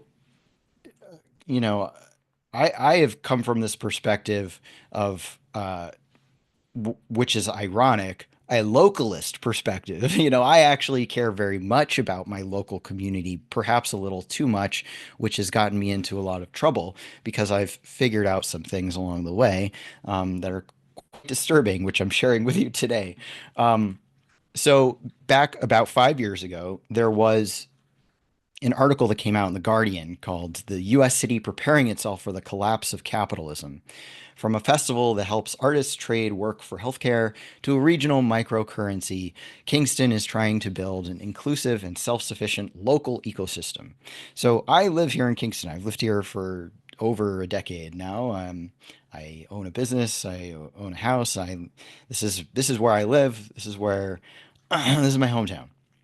So I read this article and it's all BS. It's not real. Like none of this stuff they talk about in it is like actually sustainable. It's all a bunch of rich people basically LARPing. And so I'm like, they're telling the world and people are like, wow, this sounds great. If they can do it, so can we. And I'm like, but it's not real. It was my first kind of sense of like, wow, well, not my first sense. I had got, but this was a really bold example of the media kind of making up something that didn't exist. So this is what really got me into looking into things a little bit deeper. And so the whole point of this article was to promote this conference called Surviving the Future: Connection to Community in Unstable Times, which also happens to be a major project of Game B, Surviving the Future conferences. So once again, this Game B thing, I'll tell you, they're doing it here and it's not working. This Game B stuff is a load of crap. And then so to tie all these kind of names together of Game B and bioregionalism and all that, it is connected, right? So here's an article promoting an event called Financing Bioregionalism. So the Regenerative Finance Forum met on September 27th, 2024 to catalyze resourcing, sharing stories, and hearing proposals for the greater Tekaronto bioregion. Tekaronto is the fashionable indigenous name that is fast replacing the more banal term Toronto. Fans of the infamous shift from Game A to Game B will appreciate the Greater Toronto Area will appreciate that the Greater Toronto Area is starting to envision itself as the Greater Tekaronto bioregion. This shift towards bioregionalism is essential, and that's why Joe Brewer was there. JB's work with Earth Regenerational Fund is focused on supporting and creating alliances between a handful of crucial bioregions in the Americas, using that as a springboard towards a planetary shift in how social systems organize themselves. This shift is necessary for us to thrive meaningfully in a mutating world that has already exceeded several of the critical planetary boundaries. The Toronto Foundation, the Novo Foundation, the Legacy Project, Seven Generation GTB and Earth Regeneration Fund hosted the event themed around stewarding wealth for people and the planet. See this book on bioregional financing, and that links to, of course, Samantha Power's book. Now, Joe Brewer is an interesting guy because, once again, he is tied to these names, which we have already brought up. Jason Hickel being the big degrowth superstar. We have Joe Brewer and somebody named Martin Kirk, who you will learn about very shortly. These guys all used to write articles together, working very closely on ideas, seeding these ideas, culture hacking these ideas into our psyche. They wrote a bunch of articles for Fast Company and other publications. So they're described. Dr. Jason Hickel at the London School of Economics serves as an advisor to the rules. Joe Brewer is the culture editor for This View of Life. He is a complexity researcher, experienced designer, and serial social entrepreneur who applies insights from cognitive science to social change. Martin Kirk is the head of strategy for The Rules, a worldwide network of activists, artists, writers, farmers, hackers, spiritualists, and dreamers, linking up to push the global narrative on poverty and inequality in a new direction. So let's learn a little bit about Martin Kirk, who he is, and what he's doing. I now want to introduce our next speaker, Martin Kirk, Program Director at Novo Foundation. Established in 2006, the Novo Foundation supports initiatives that promote a holistic and healing vision for humanity with a focus on bioregional work that supports the reintegration of human and natural systems. Jennifer and Peter Buffett are the co-presidents of the foundation and co-chair of the board of directors. Martin.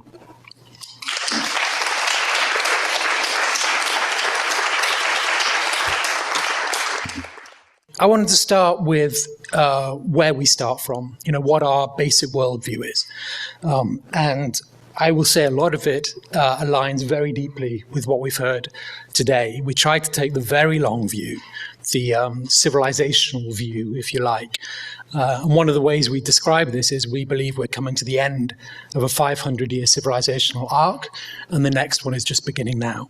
So our job is to think about what civilization can be and start to plant the seeds of that now. It's not going to come into place in any simple way. It's not going to come into place until the old civilization creates space for it. And I don't know how many people around here are very familiar with the concept of the meta-crisis or the polycrisis. People talk about collapse a lot these days. I don't like that word collapse. I think it presents the wrong mental image for us. I think more in terms of decoherence. Things will just slowly start to stop working. But it's in the truth of systems, things change slowly, and then all at once. We've only started this in really work in the last year. We only started granting in earnest in January this year. And this is going to be a global portfolio of ours. And it's conceived of as a sister portfolio to our biggest portfolio, which is supporting indigenous communities, largely in North America, but some in South America, a couple in Australia.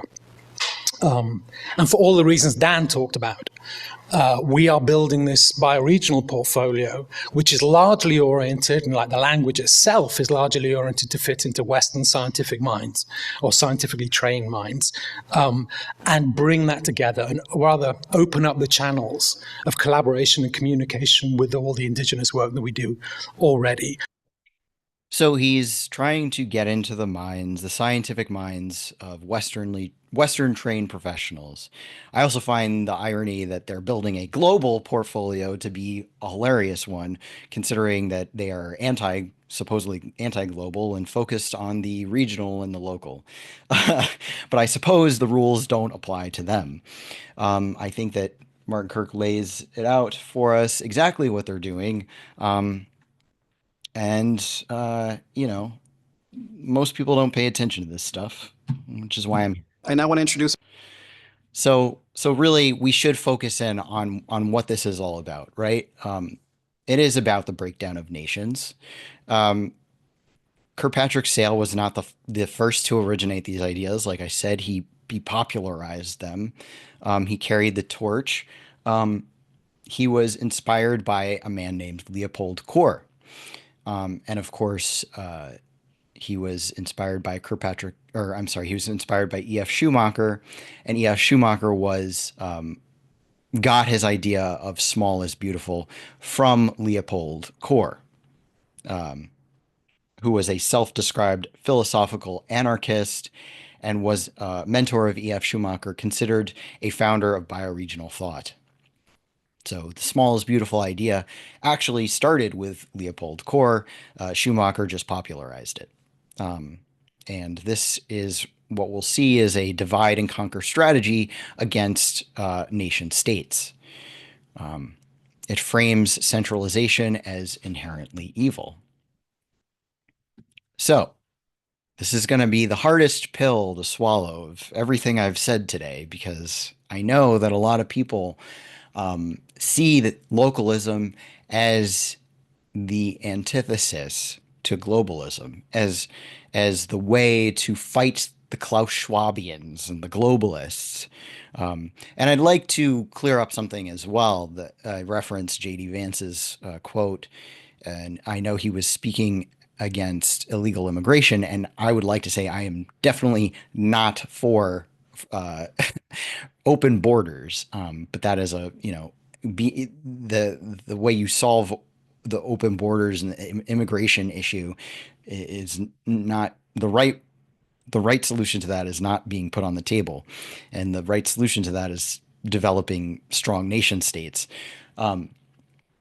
But to go back to this idea of localism and globalism going hand in hand, I think this is the most important thing for people to take away from this presentation, is that that localism is not going to fight the World Economic Forum.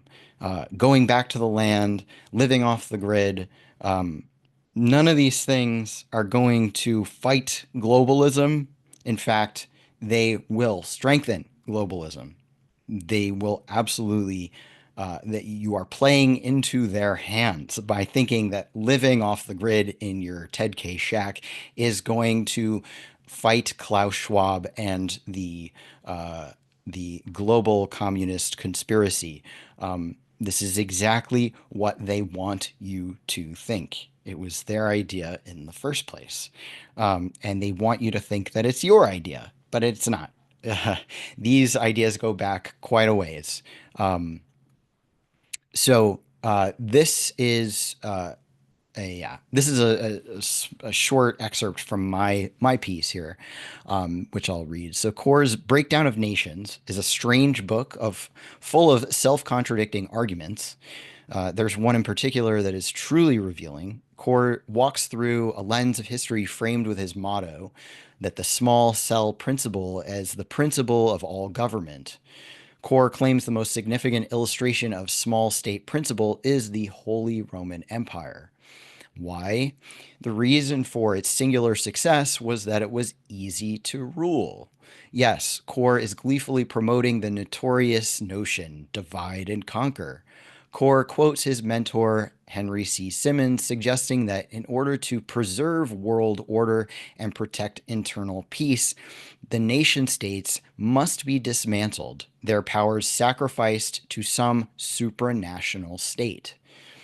The great powers, those monsters of nationalism, must be broken up and replaced by small states. For, as perhaps even our diplomats will eventually be able to understand, only small states are wise, modest, and above all, weak enough to accept an authority higher than their own.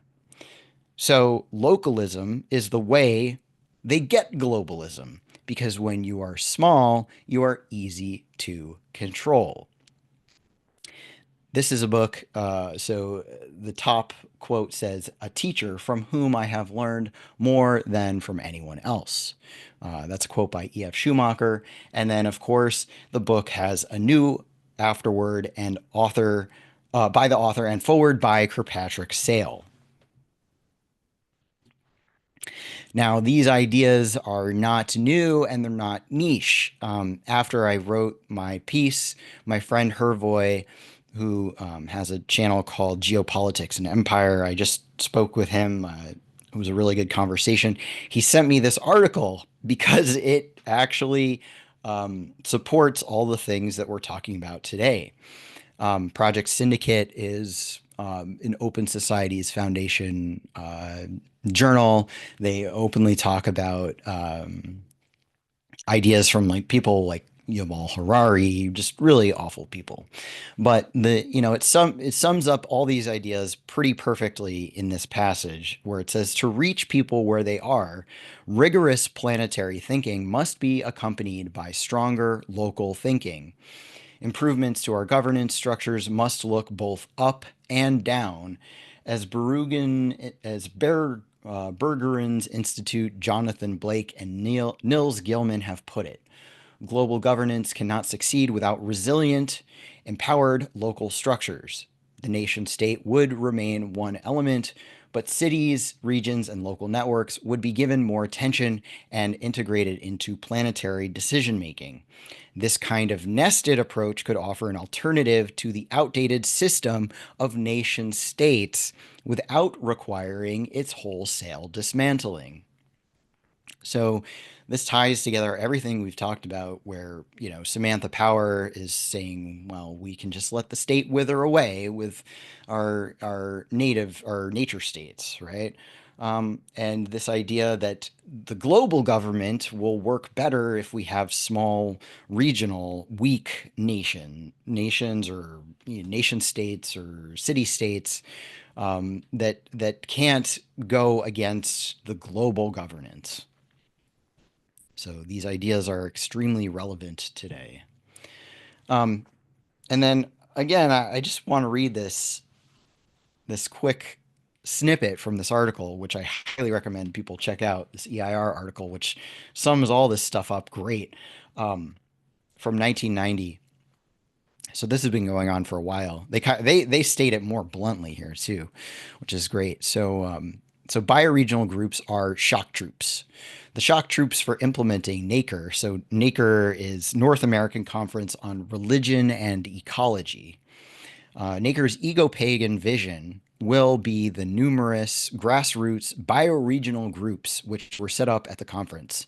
The bioregional concept, which is one of NACER's core components, is where the eco-fascist movement converges with another related conspiracy, but also inspired by the British royalty, that against the nation state.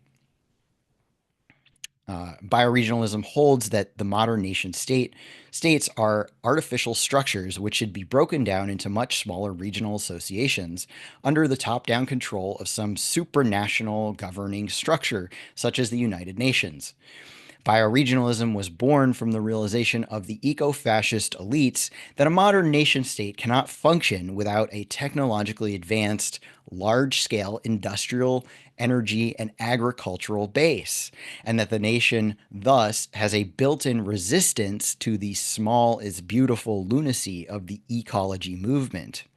The bioregionalism movement was spawned as a vehicle for balkanizing the United States in order to facilitate the imposition of eco-fascism.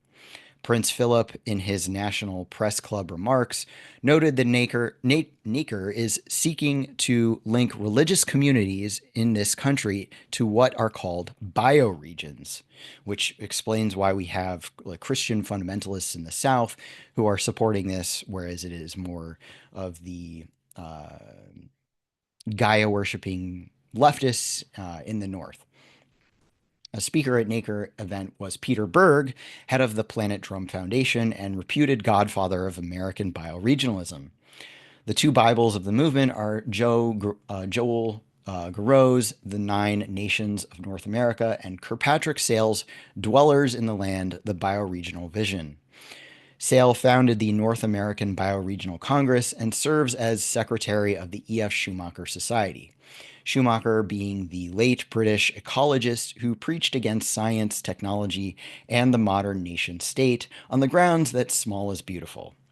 In Sale's words, bioregionalism envisions a world based not on arbitrary political borders, but on natural geographic regions defined by their particular flora, fauna, landforms, and waterways. The concept of Gaia bioregionalism springs from the ancient concept of Gaia and is embodied in part by the programs of the current day green movement. In the dark, grim world of bioregionalism, human scientific and economic progress must stop because it hurts Gaia, Mother Earth, and will lead to catastrophe. Mankind should be content with a steady state, i.e., negative economic and population growth, which can be achieved by junking the nation state in favor of feudal-style regimes and Gaian consciousness. And those EIR people were onto something, weren't they? So, Kirkpatrick Sale puts forward the idea that the bigness of the American empire is at the root of the problem, right? It's because it's so big, it's bad. And that's why we need to decentralize it. And that's how we can get rid of the awful American empire. Oh no, my thing is screwed up here. Hold on.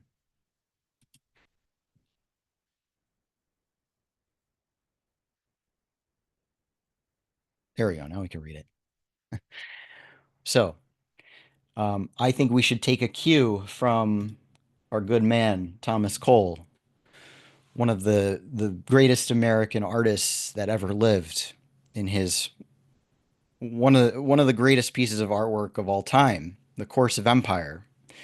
He speaks about what his paintings mean, the significance of The Course of Empire, and the real crux of this painting, where it turns from a very idealistic, pastoral, pre-civilization society to this beautiful point of the peak of civilization, and then it all collapses, right? All these characters talking about collapse. Well, why? Well, what happened? What is the course of empire? What is the problem? And Thomas Cole says, the architecture, the ornamental embellishments, etc., show that wealth, power, knowledge, and taste have worked together and accomplished the highest meed of human achievement and empire. As the triumphal feat would indicate, man has conquered man. Nations have been subjugated. So if we take a look at this statement that nations have been subjugated, this is the very crux of The Course of Empire and what we're supposed to take away from this series, this allegorical series, this very important series that Cole was trying to communicate to early Americans, and how we need to make sure that America does not go the course of empire, right? Is that we cannot subjugate nations. We cannot be part of subjugating nations. And that is what the British Empire did, is it subjugated nations, and that's what they're trying to do to the United States and the rest of the world. Is they're trying to, as we've seen throughout this presentation, destroy the nation state and subjugate it, and turn it into something small and easy to control. Human beings are not meant to be subjugated to these powers that have self-appointed themselves as the rulers of the world. Our nation stands for freedom and justice and the individual liberties, right? This is what Lincoln was evoking in fighting for the Civil War, and on keeping our nation together and not letting the South secede from our great nation. So it really is the real American vision versus bioregionalism. This is the real debate now. America was founded on universal human dignity and equality. Bioregionalists reject this in favor of population control and feudalism, a neo-feudalistic society based on the Roman Empire. Kirkpatrick Sale's vision aligns with Malthusianism and not American values, which is why he wants to destroy America. The true American ethos is what we should uphold. Bioregionalism is a Trojan horse against national sovereignty. It seeks cultural, political, and economic subversion. And America must uphold its founding principles of liberty and progress. And, I want to conclude this by reading a part of Lincoln's Gettysburg Address. It's a beautiful statement, and it's only like 3 paragraphs long. It's very short, but I encourage people to read it often because it's really important. It is for us, the living, rather, to be dedicated here to the unfinished work which they who fought here have thus far so nobly advanced. It is rather for us to be here dedicated to the great task remaining before us, that from these honored dead we take increased devotion to that cause for which they gave the last full measure of devotion, that we here highly resolve that these dead shall not have died in vain, that this nation under God shall have a new birth of freedom, and that the government of the people, by the people, for the people, shall not perish from the earth. And this is what Lincoln was talking about. He said, these people gave their lives to keep this nation intact. And the ideals on which our nation was founded, they gave their lives so it could continue. And we are doing them a disservice and spitting on their graves and saying that their lives meant nothing to give up on our great nation and to say that we should secede and that we should split it up into a million pieces, whether it's for Mother Gaia or whatever disgusting reason they say. The true American ethos is an important one, and we have strayed very far from it, but I don't think it's so far gone that we cannot revive it. And certainly if there was secession in the United States, that would happen. We're getting close. It is scary. I saw a film called Civil War that was put out by A24 last year or the year before, and I can't believe this film was produced. Clearly with help from the military, our own military, where it glorifies secession within the United States and glorifies the murder of the sitting president. We are still at war with the British Empire, and we can't forget that. We are still fighting this fight that these people in the Civil War gave their lives to, and we do not want their lives to be in vain. We need to pick up the torch and continue this fight, and recognizing that bioregionalism is a Trojan horse for this war, and an infiltration into our minds and a hack into our culture is the first step in getting there, and realizing that this is not an issue that it has any kind of left-right divide. It is omnipresent throughout the supposed fake political spectrum that is created by the same people who want to destroy our nation. And that we have to remember these ideals. And I think this is more important than anything at this time as American citizens. So in conclusion, that's it. I'm sure I'm forgetting to say a lot of things, but I guess we'll get to that in the Q&A. Yeah, that was marvelous. Really, really good. And your broader essay as well, for anybody who wants to read that, which, I mean, you've done a great job summarizing it, and then you went even further still. But it's going to be in the description box anyway. I adored the way that you were able to get across the stupendous irony, the mind-blowing irony.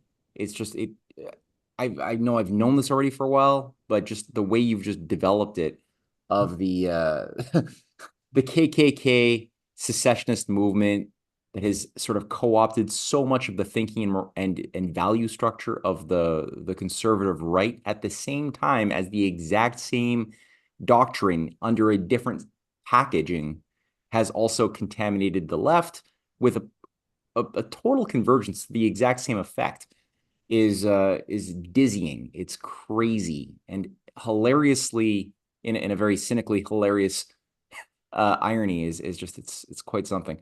Now I'm going to say this: it's very late, and I have got a crazy early morning, so we only have time for a few questions, unfortunately. But for people who want to reach you, how could they reach out to you or send you an email, Fox? Sure. So my website is spacecommune.com. I also have another project starting up called American Thesis, so you can go to americanthesis.com. You know, you can email us off the website, or if you want to hit me up on Twitter or Substack. Our Substack's called Space Commune as well. So, you know, reach out to me if you want through any of those channels. Okay, sweet. So the first question goes to Pete. Pete, are you there? Hey, that's me. I like your shirt, Pete. Oh yeah, it's a great Yeah, shirt, man.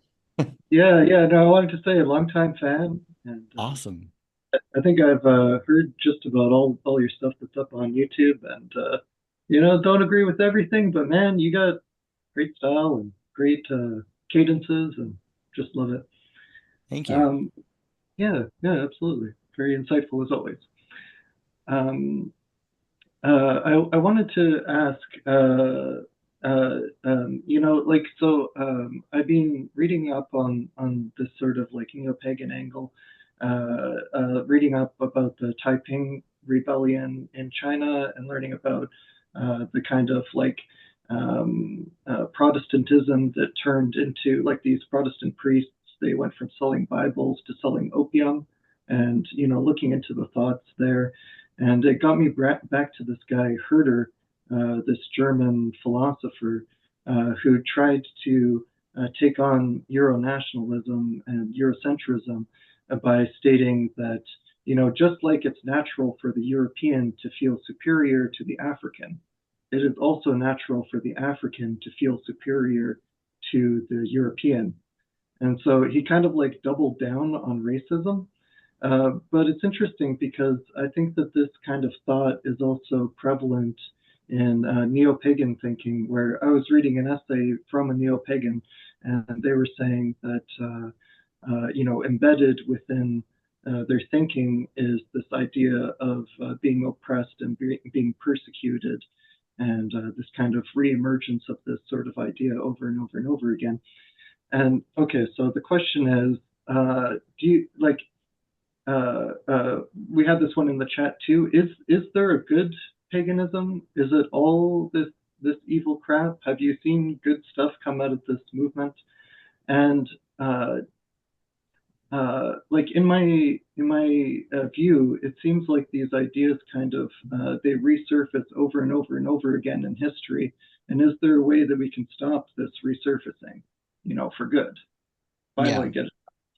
What do you think? Well, I think you touched on something that I kind of was like embedded in what I was trying to say too, which is that like woke racism is just race. It's just racism. It's just more polite racism, and like this idea that like indigenous people have some kind of, oh no, we're not. You know, the races are separate but equal kind of thing.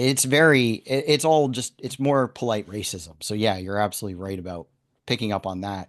And then as far as paganism goes, it's funny because some people get mad at me too. They're like, "You're intolerant of my religion." And I think the core idea of paganism, and I'm not an expert on paganism, obviously, but the core differentiating factor of like the more modern religions, such as the Judeo-Christian religions, is the view of mankind, right? And this move away from multiple gods, like God is this and God, there's this God and this God and this God. And no, there's one God, right? That is the creator of the universe and created us in his image, and that we are part of that creation and taking part in the creation. We can take part in the creation of the universe. And you don't really see this with pagan religions. And I think that that's a very core quality of these types of religions that are good. And it's not necessary that it's like, oh, there's one right religion. And people who have a very flat understanding of religion will say, oh, well, if you think religion's right, then which is the right one? And it can have multiple expressions. And I suppose a paganism could potentially have a somewhat of a good outlook, if it had the right view of mankind, but usually the core ethos of a pagan ideology or spiritual belief is that human beings are just part of a larger organism that is, everything is part of a oneness, and that there's no uniqueness to the quality of the human being and the human mind. Yeah, you're reminding me of that essay where the scholar who wrote it actually suggests that scholars give up on reason, that reason is like a speciesist concept, that it's human-centric, and that we ought to just give ourselves up to bestial pleasure and orgies in the woods and all the rest of that. Yeah, that's bad stuff. Yeah, that's the core of it, right? It's how do you view mankind? Do you like actually acknowledge that we have this quality to us or not? It's really the key to understanding all that. Mm-hmm. All right, we'll have time for two more questions. Let's go with Kevin and then Sue, and then we'll have to end it for tonight, unfortunately, or today, depending on where you are. So, Kevin, it's yours. Thank you. I just want to ask a quick question about let's call it the solution that you find, because you mentioned with Lincoln the quote, which is an amazing quote for sure. Then you also mentioned the left and right and how there's this omnipresent, let's say, corruption or ideals that are, pervasive everywhere. So with your work, obviously you're participating in that solution, but what do you think it's a more collective solution? Is it just like local government and then you grow bottom up, because we're talking a lot about the top down and how they're bringing all this ideas and all of this, sickness and brainwashing people. So I'm just a little bit curious about how do you actually strengthen that nation state, as Lincoln mentioned? That's like the core question. What am I supposed to do, right? And then they kind of want you to feel like, well, it's so big, there's nothing I can do. And I made this journey where I was very involved in my local community, learned that Peter Buffett has his organization here, and that's what really forced me to learn more national and international politics, right? And learning the history. And once you actually have an understanding of universal history, you can act on your local level in a way that is in accordance with a universal history that is moving us in the right direction. So the actions that suddenly, when you get to a point where you recognize how connected everything is, both on the local and the global stage, all the way back up and down, you could say, okay, if I do this, it can actually reverberate up. And then the people at the top, are looking, they're always looking down. They want the people, they're looking for cues because they're all just regular ass people like you and me. And they're like, oh, I hope these people don't, cut my head off or whatever. So if there's a moral quality in the masses of people that becomes reflected back up to the top, then we will no longer tolerate. They'll realize that we will, as a people, will no longer tolerate immoral leaders, which we've become way too tolerant of, right? Is that our leadership is, and we're frustrated, right? We're frustrated that we have, and people say, oh, well, we'll never have these moral leaders again.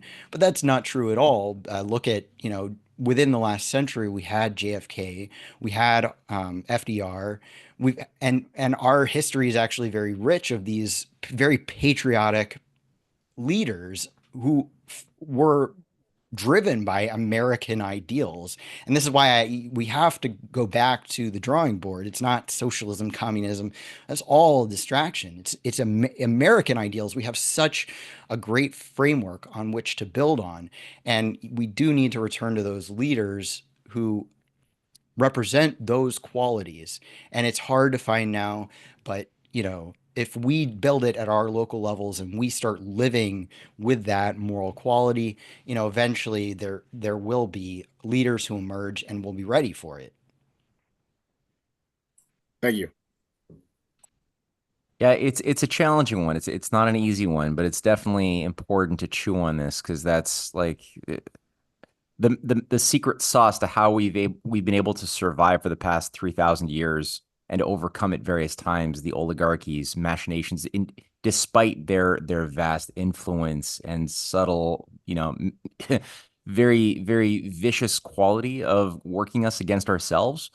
There's still been this ability for us to organize at the best of times around natural law and utilize great power like the nation state has given us and that has been fought for in order to thwart the machinations of that oligarchy. And so really studying that, even though it's so important, and though we've fallen so far from it in so many ways, it's real. Like that is the sort of thing that that's kept the oligarchy and the representatives up at night, tossing and turning in fear.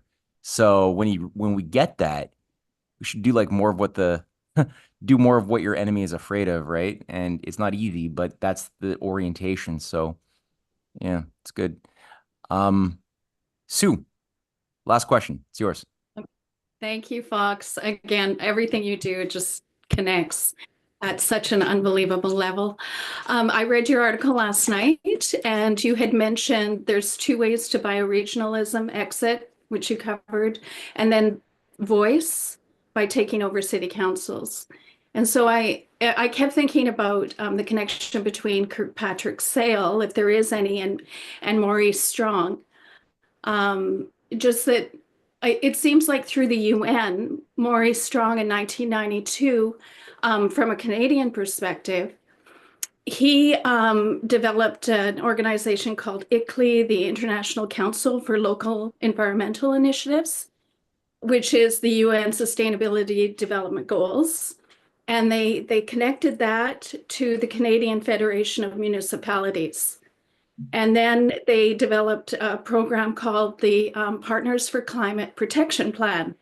And they've had over 500 municipalities sign on for extra funding. But what they're doing is they're tying themselves to the UN Sustainable Development Goals, which is tying back into, how we're creating these 15-minute cities, policies around watersheds. I mean, everything that you were bringing up about bioregionalism is being adopted by our local city councils, and they don't even know what they're signed into. So if you just want to. I almost was wondering if you were asking Matt, because I know he would just put out something about Maurice Strong, right? Yeah. Well, Matt, if you want. All this stuff is connected. Did you want to say something there, Matt? No, it's all connected. I don't have the details, but yeah, it's the same beast. Well, yeah, you're absolutely right, and it makes me think of, of course, Mark Carney. I think Matt in his piece were you the one who tied Maurice Strong as the next step of, or I'm sorry, as Mark Carney is sort of the progenitor of Maurice Strong's ideas. Yes. But yeah, these are all, it's Keynesian economics, these ideas that have trickled down throughout the years with Maurice Strong and Mark Carney. I have a whole piece on an idea called nationalization to destroy the fossil fuel industry. So this idea throughout the Cold War period, there was a debate over nationalization of industry, right? And a lot of people said, well, nationalization is communist, privatization is capitalist, and that's the real debate. And if we go to FDR's original program, and I need to write a piece about this, is that, he created the framework so that you could nationalize an industry in order to prevent speculation from the banks and in order to take it away from people who are not going to do what's right for the vast majority of people.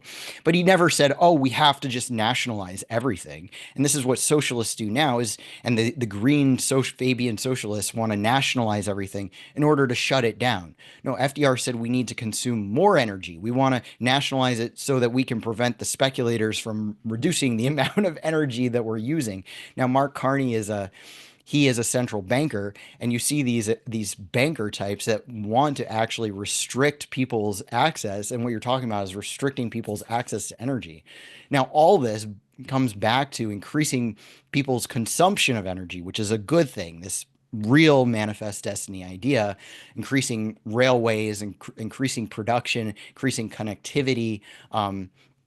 These are all good things that actually improve the quality of life of humanity as a whole, and that's what they're trying to prevent. So they spin up all their rhetoric to spin people in circles, to forget that this is actually what we're fighting for, is that we're trying to actually increase consumption. We're trying to increase quality of life, and that we're not set into this limited world of material resources that we're going to draw down eventually and die. No, we actually, as human beings, we can create more potential energy density and increase our populations, which is different from any other animal on the planet. And that is scientific reason why we are different than animals. So, the question was about Maurice Strong, right? And it all does trickle down from Keynesian economics, and Keynes was not a friend of FDR. FDR believed in the physical economy. Keynes believed in making money out of thin air and just keeping people busy until they die and wasting their lives, which is just a form of imprisonment, right? This is not what human beings are meant to do. We're meant to actually improve upon our time quality and get more done in less time, therefore expanding our time and putting it towards more creative development. So all these people, that's what they're interested in doing, is wasting your time, really. And going back to the land is the biggest waste of time there is, because then you have to work as hard as possible to farm your calorie intake for the day. Just watch any of these survivalist shows and you see how hard it is to actually get enough calories in. And the advent of agriculture is one of the most amazing things human beings have ever done. Mm-hmm.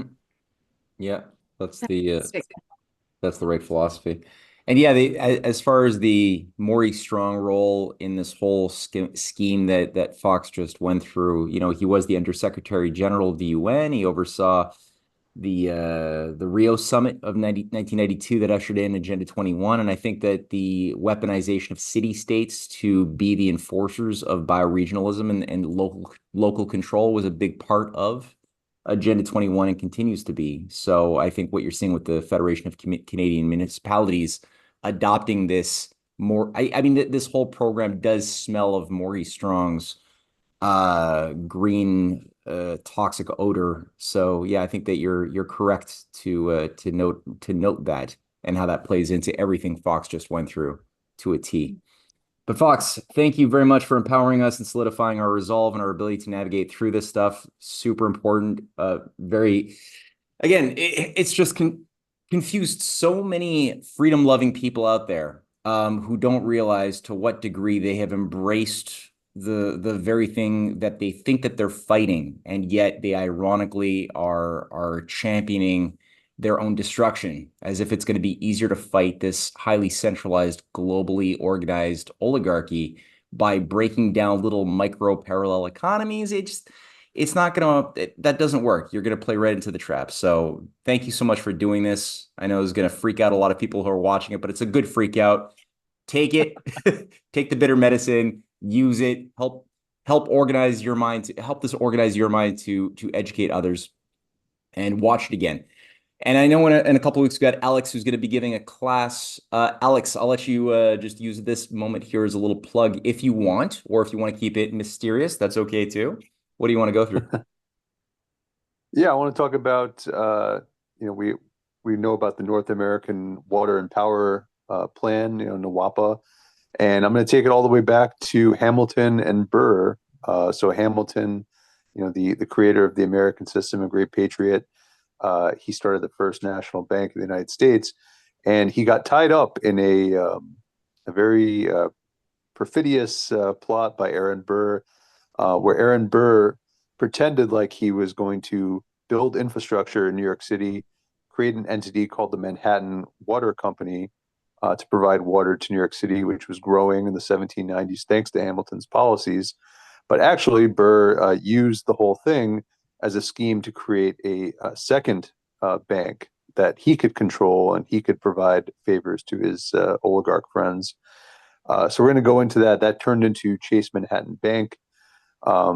Chase Manhattan Bank only existed because they would ceremoniously pump a tiny bit of water every day, and that allowed them to maintain their status as a bank. So I'm going to go into all that and tie it all into mega infrastructure projects today, how water is used to enable great flourishing and also facilitate some evil things too.